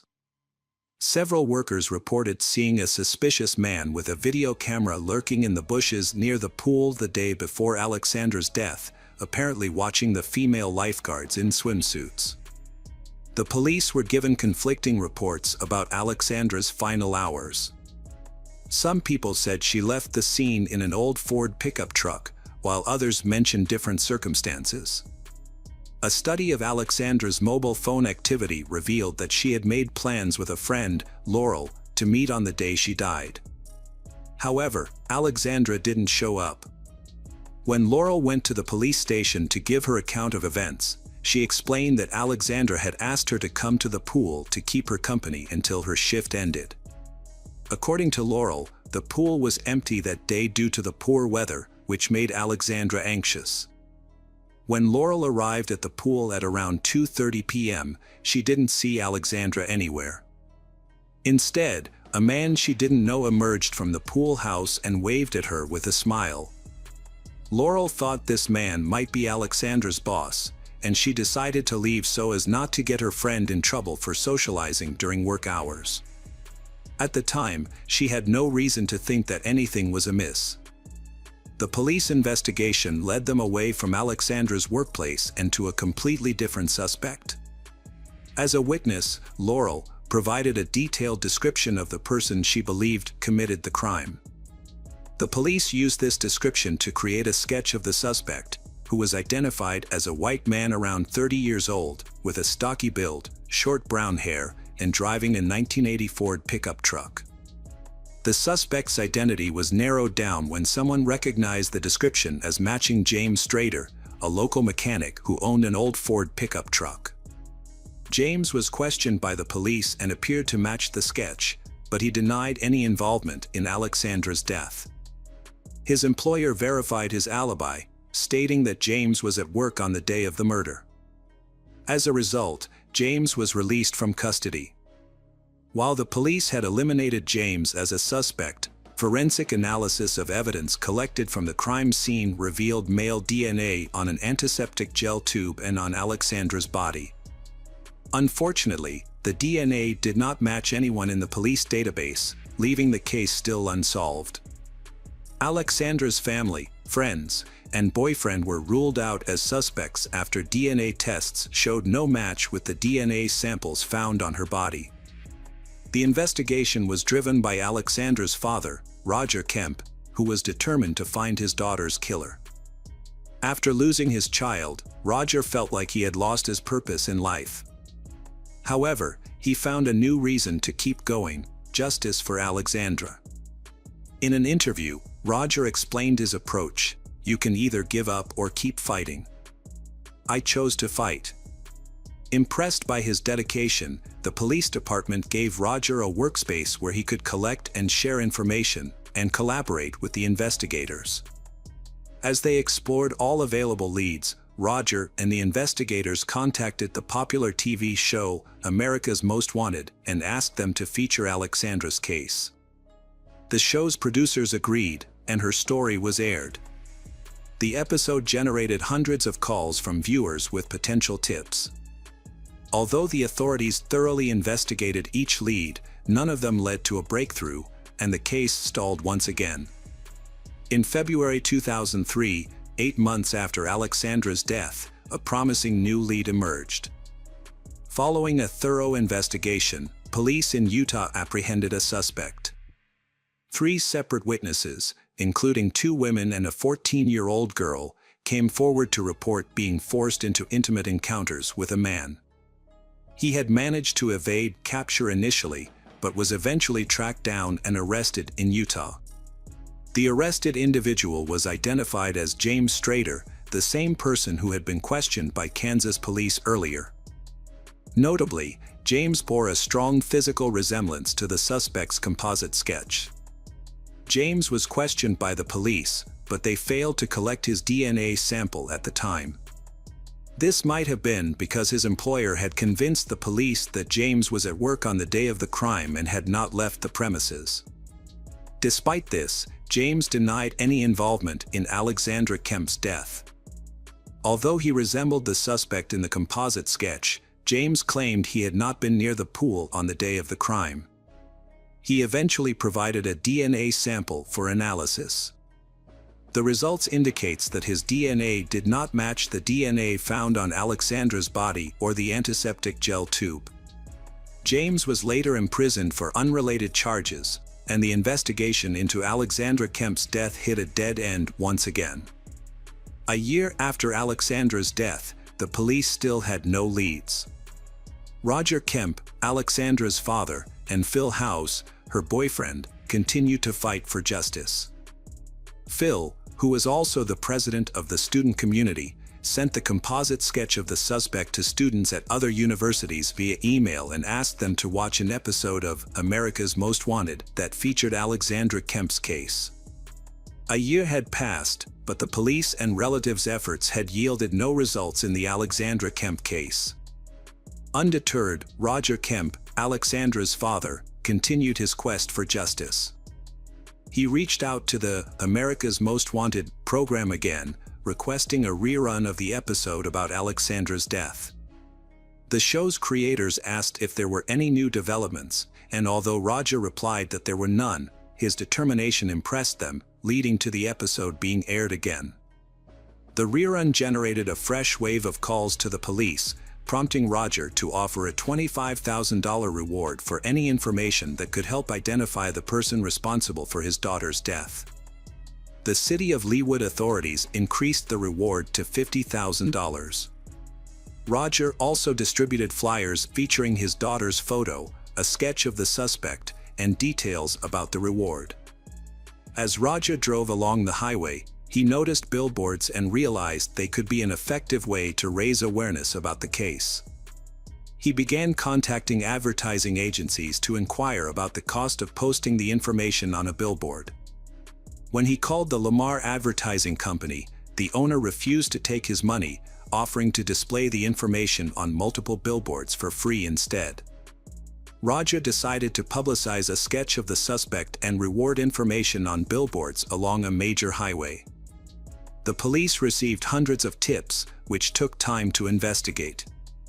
Notably, Multiple tips mentioned the same individual, Teddy Hoover, who owned an old Ford pickup truck and worked in pool maintenance. His appearance matched the suspect's sketch, making it unlikely to be a coincidence. The police launched a search for Teddy Hoover and found his address in Kansas. When they arrived, Teddy answered the door, appearing surprised and nervous. However, this reaction didn't necessarily imply guilt, as many people become nervous when confronted by the police. When questioned about his whereabouts on June 18, 2002, Teddy claimed he couldn't remember, which was understandable given the year time lapse. Teddy denied any involvement in maintaining the pool where Alexandra worked. Nevertheless, the detectives asked him to provide a voluntary DNA sample to rule him out as a suspect. Teddy declined, stating he needed to consult with a lawyer first. He promised to contact the police after speaking with his attorney. The next day, Teddy's lawyer reached out to the investigators, expressing his client's concerns about his DNA sample being added to a database. Teddy reportedly believed in various conspiracy theories and feared that if he cooperated with the police, they would use the information against him in other cases. In an effort to alleviate his concerns, the investigators promised not to enter his DNA into any database and only use it to compare with the DNA found on Alexandra Kemp. The lawyer agreed to speak with his client and said he would call back. As they waited for the call, the police reviewed the case materials again and stumbled upon a piece of paper in one of the folders with a name that caught their attention. On the day of Alexandra's death, detectives began questioning onlookers who had gathered by the pool, trying to determine if anyone had seen anything suspicious. Interestingly, one of the people they spoke with was Teddy Hoover, who had claimed he had never been to the crime scene before. As the investigation continued, detectives grew increasingly confident that Teddy Hoover might be the man they had been searching for over the past 2 years. After several days, investigators contacted Teddy's lawyer to ask if his client was willing to provide a DNA sample. However, the lawyer responded by stating that his client had refused his services and broken off contact. Police immediately went to Teddy's house, but he had already escaped. As a result, the 29-year-old suspect was placed on the National Wanted list. Despite the efforts of the detectives, Teddy managed to evade capture for months. Billboards featuring his image were still up, but the search had yielded nothing. It wasn't until September 2004, when an anonymous caller contacted the police, that a new lead emerged. According to the caller, he knew the name of Teddy's girlfriend, with whom Teddy was living in Kansas. Detectives sought to locate Laura Barr, a woman connected to Teddy Hoover, but discovered she had left the state at the same time he escaped. This led them to investigate further. The U.S. Postal Service informed the Kansas State Police that Laura was receiving mail in Litchfield, Connecticut, along with a man named Benjamin Appleby, at the same address. The house where they resided was secluded and located in a rural area. Authorities suspected that Benjamin Appleby might be an alias for Teddy Hoover. To aid in the investigation, detectives from Leawood contacted the Connecticut State Police, requesting their assistance in locating Benjamin. It was discovered that he had a prior record in Connecticut, with an outstanding arrest warrant stemming from a 1997 incident where he had exposed himself to a schoolgirl. However, Benjamin had evaded capture and fled the state. With the existing warrant, detectives proceeded to the address associated with Benjamin's mail. Upon arrival, they found him at home and immediately took him into custody. As suspected, Benjamin Appleby was confirmed to be Teddy Hoover. It was revealed that while detectives in Kansas had been seeking a DNA sample from Teddy in connection with Alexandra Kemp's death, he had returned to Connecticut and resumed using his real name, attempting to maintain a low profile and escape notice. To apprehend Benjamin, detectives from Leawood traveled to Connecticut, anticipating that he would once again claim innocence. Before bringing him in for questioning, they devised a plan to unsettle him. They filled the interrogation room with crime scene photos and pictures of Alexandra, and placed folders with his name on the table, creating the illusion that the investigation had substantial evidence against him. When Benjamin entered the interrogation room, he was visibly shaken and unable to speak. A detective confronted him, inquiring about the implications of obtaining his DNA sample. Shortly after, Benjamin broke down in tears, confessing to Alexandra's death. He then recounted the events of the fateful June day, explaining that he had noticed Alexandra, found her attractive, and attempted to flirt with her. When she entered the pump room, he followed her, locked the door, and trapped her inside. When Benjamin touched she fought back, leaving him feeling humiliated. In a fit of anger, he attacked her, beating and strangling her until she lost consciousness. Benjamin then attempted to take advantage of her body, undressing her partially. He retrieved a tube of antiseptic gel from a first aid kit, intending to use it as a lubricant. However, just as he was about to proceed, the sound of a car horn distracted him. The victim's friend, who was waiting in a car behind a fence, had noticed something was amiss and sounded the horn. Fearing he would be caught, Benjamin hastily covered the body and fled the scene. Later, Benjamin returned to the area, where he encountered Alexandra's friend, whom he greeted with a smile and a wave, trying to appear nonchalant. He then got into his pickup truck and drove away. Hours later, Benjamin returned to the crime scene again, this time blending in with the crowd of onlookers gathered near the pool. The DNA evidence ultimately led to Benjamin's downfall. Tests revealed that the DNA found on the tube of antiseptic gel and on Alexandra's body matched Benjamin's. Thanks in large part to the efforts of investigator Roger Kemp, the police were finally able to identify the man responsible for Alexandra's murder, more than 2 years after the crime was committed. Benjamin Appleby claimed he initially wanted to plead guilty to avoid putting Alexandra's family through further emotional distress. However, at his first court hearing, he suddenly declared his innocence, stating that his confession was made under duress. Despite this, DNA analysis revealed that his DNA was the only sample found on the victim's body, making it difficult to dispute his involvement. Benjamin's lawyers attempted to argue that their client did not intentionally take Alexandra's life, admitting that he was responsible for her death but claiming it was not premeditated. However, forensic experts pointed out that Benjamin had strangled Alexandra for approximately 10 minutes, during which time he could have stopped but chose not to. The prosecution argued that Benjamin's sole intention was to observe Alexandra. On the day of the incident, June 18, 2002, the pool area was empty due to cloudy weather, allowing Benjamin to take advantage of the situation. He was found guilty by a jury in December 2005 and sentenced to life imprisonment with the possibility of parole after 50 years, as well as an additional 19 years for attempting to force Alexandra into intimacy. In 2019, Benjamin appealed the decision, but the court upheld the life imprisonment sentence for first-degree murder. The Court of Appeal also ruled that the attempt to force Alexandra into intimacy was already taken into account during the initial sentencing. Benjamin was sentenced twice for the same crime, prompting the court to overturn the second conviction. However, even if Benjamin is released on parole, he will be 81 years old by that time. The authorities involved in the case credit Roger Kemp's persistence for helping them catch the culprit.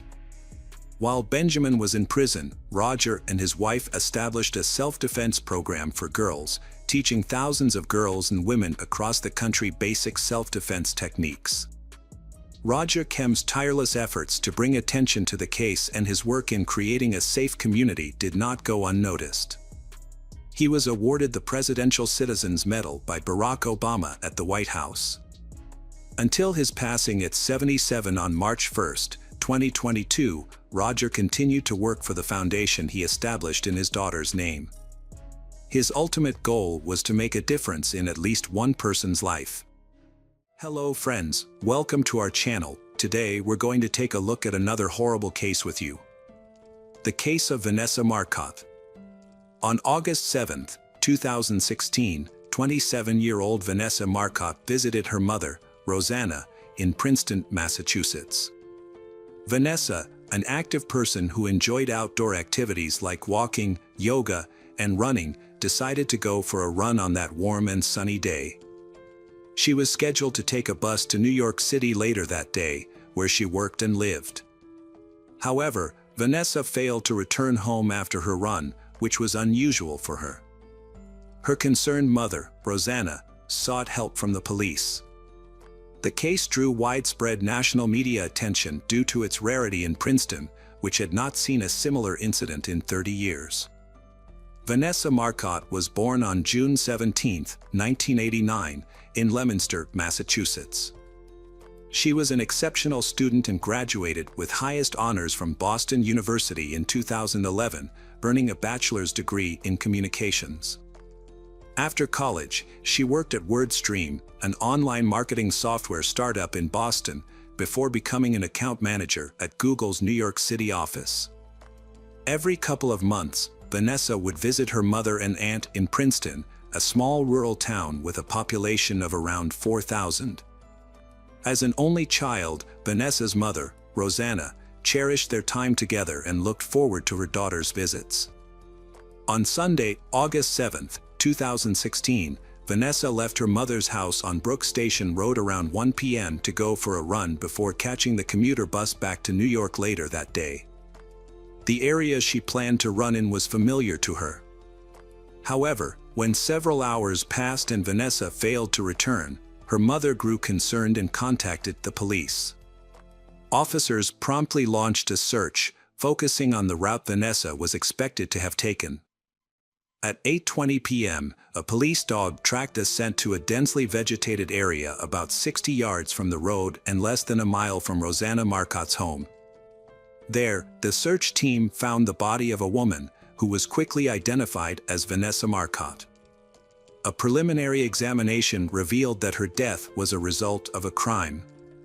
Vanessa's body was found without clothes, and it had burn marks on her legs, hands, and face.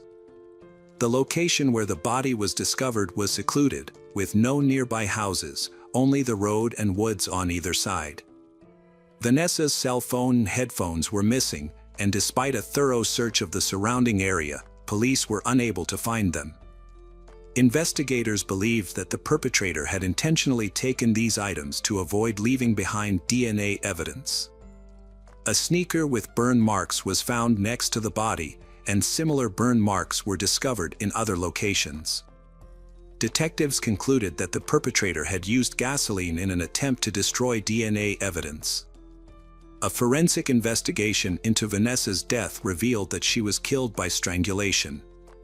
Her struggles against her attacker resulted in the presence of an unknown person's DNA under her fingernails. The fact that her clothes were removed suggests a brief but clear motive. The medical examination found evidence of contact with a male. DNA testing did not produce a match in either local or national databases.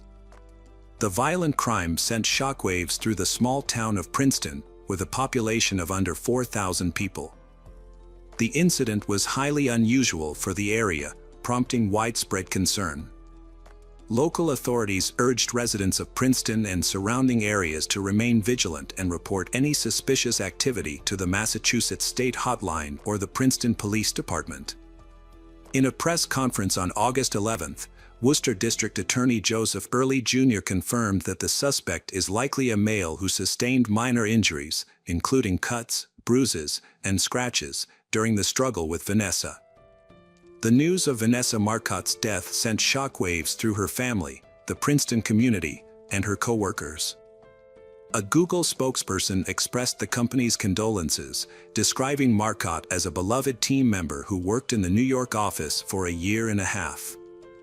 She was known for her bright smile, dedication to volunteer work, and enthusiasm for Boston sports. Google is deeply saddened by her loss and is thinking of her family and friends. Boston University, Vanessa Marcotte's alma mater, also paid tribute to her. The university's executive director of media relations, Colin Riley, said, "We are heartbroken for her family and friends. They are in our thoughts and prayers." Initially, police investigated a possible connection between Vanessa Marcotte's death and the murder of another runner, Karina Vetrano, which occurred a few days earlier in New York City. On August 2, 2016, Vetrano went for a run in Spring Creek Park in Queens, despite her father's concerns about her running alone. She was last seen alive around 5 p.m., just before entering the park. When she failed to respond to calls and texts, her father alerted the police, who began searching for her around 11 p.m. Tragically, her father found her body face down about 15 feet from the trail. Karina Vetrano's murder shared similarities with Vanessa Marcotte's case, including the fact that her body was found exposed and she had been strangled. However, investigators initially did not believe the cases were connected. 6 months after Vetrano's murder, 20-year-old Chanel Lewis was arrested and later sentenced to life in prison without parole after his DNA was matched to evidence found on Vetrano's body. In contrast, the investigation into Vanessa Marcotte's murder remained ongoing. Detectives believed that Vanessa Marcotte killer likely lived in or frequently visited Princeton and was familiar with the area. They also thought that Vanessa Marcotte did not know her killer and that their encounter was accidental. To aid in the investigation, law enforcement set up separate 24-hour phone lines for the public to report any information. A key eyewitness came forward, reporting that they saw Vanessa stop at a local convenience store for a drink of water around 1 p.m. on August 7th. She was last seen walking and talking on her cell phone. The attack on Vanessa is believed to have occurred within 2 hours of her being seen outside the store. Her phone was last active at 2:11 p.m. and has remained off since. Despite an extensive search of the area where her body was found in the surrounding neighborhood, police initially found few leads. It wasn't until 3 months later that a new witness came forward with crucial information. The witness reported seeing a dark-colored Ford SUV parked near the crime scene on August 7th on 2 separate occasions. The first sighting was at 12:45 p.m., when the witness saw the driver, a Hispanic man between 25 and 35 years old, standing next to the vehicle and talking on the phone. The second sighting was at 2:05 p.m., when the witness drove by the same location and saw the SUV still parked, but with its hood down and no one in sight. This new information led authorities to launch a search for a Hispanic man who owns a black SUV and may live in the Princeton area. On February 23, 2017, 6 months after Vanessa's death, Worcester County District Attorney Joseph Early Jr. released new details about the investigation. DNA found on Vanessa's body had been analyzed, and a suspect profile was created based on the DNA and witness statements. The suspect was described as a Hispanic male, 20 to 30 years old, with an athletic build, medium height, and short or shaved hair. He was believed to have had access to a dark-colored SUV on the day of the crime and to have suffered visible upper body injuries shortly after the attack. About 3 weeks later, a police officer in Worcester County spotted a man who matched the suspect's description. The man was driving a vehicle identical to the one seen on the day of Vanessa's death. The officer quickly noted the license plate number and identified the car's owner. The police then visited the owner's residence, where they found 31-year-old Angelo Colon Ortiz. Colin Ortiz was a 30-year-old husband and father of 3 who had recently moved to Worcester, Massachusetts, from Puerto Rico. He worked as a delivery driver for a FedEx contractor and was familiar with the Princeton area, where he often made deliveries. Despite his clean record, Colin's behavior was concerning to those around him. Neighbors in Worcester described him as having a perverse nature and often making vulgar comments to people in the neighborhood. A former Princeton postal worker also reported that Colin frequently made crude comments about her and other women to his co-workers. When questioned by police about the attack on Vanessa Marcotte, Colin claimed he did not know her and couldn't remember if he was in Princeton on the day of the incident. However, he did agree to provide a DNA sample, signing documents to allow his DNA to be analyzed. The lab took some time to process the DNA test, which ultimately revealed a match between Colin Ortiz's DNA and the DNA found under Vanessa Marcotte's fingernails on April 15, 2017. As a result, Colin was arrested and charged with the crime just 3 days later. Prosecutors presented evidence that on the day of the murder, Colin purchased $5 worth of gasoline from a store located 6 miles from the crime scene at 2:35 p.m. This suggested that Colin had returned to the scene after Vanessa's death in an attempt to destroy evidence, including his DNA on her body. The district attorney argued that the DNA evidence was collected through proper procedures, which led to the charges against Colin. However, Colin's attorneys countered that their client's DNA sample was obtained irregularly, casting doubt on the legitimacy of the evidence. The defense team argued that Colin Ortiz's language barrier hindered his ability to understand that providing a DNA sample to the police was optional. In fact, Ortiz stated that he was unaware that he could refuse to provide one. Colin, a U.S. citizen born in Puerto Rico, does not speak, read, or understand English, as he declared in an affidavit. He recounted that on March 16, 2017, 2 white state police officers visited his home with a translator who spoke a Spanish dialect that was unfamiliar to him. The trial extended for several years, ultimately leading to Judge Janet Kenton Walker's decision on January 11, 2022, to deny the defense's motion to suppress the DNA evidence. Colin maintained his innocence to the original charge of first-degree murder, but through a plea agreement, he pleaded guilty to the lesser charge of second-degree murder, which carries a shorter sentence. Angelo Colin Ortiz, 36, pleaded guilty to the robbery charge and was sentenced to life in prison in October 2022. As part of the plea bargain, Colin will serve 20 years for the robbery charge, followed by a life sentence with a minimum of 25 years before being eligible for parole. This means he will spend at least 45 years in prison before he can be considered for parole. The Vanessa Marcotte family agreed to the plea bargain to avoid a lengthy and emotionally challenging trial.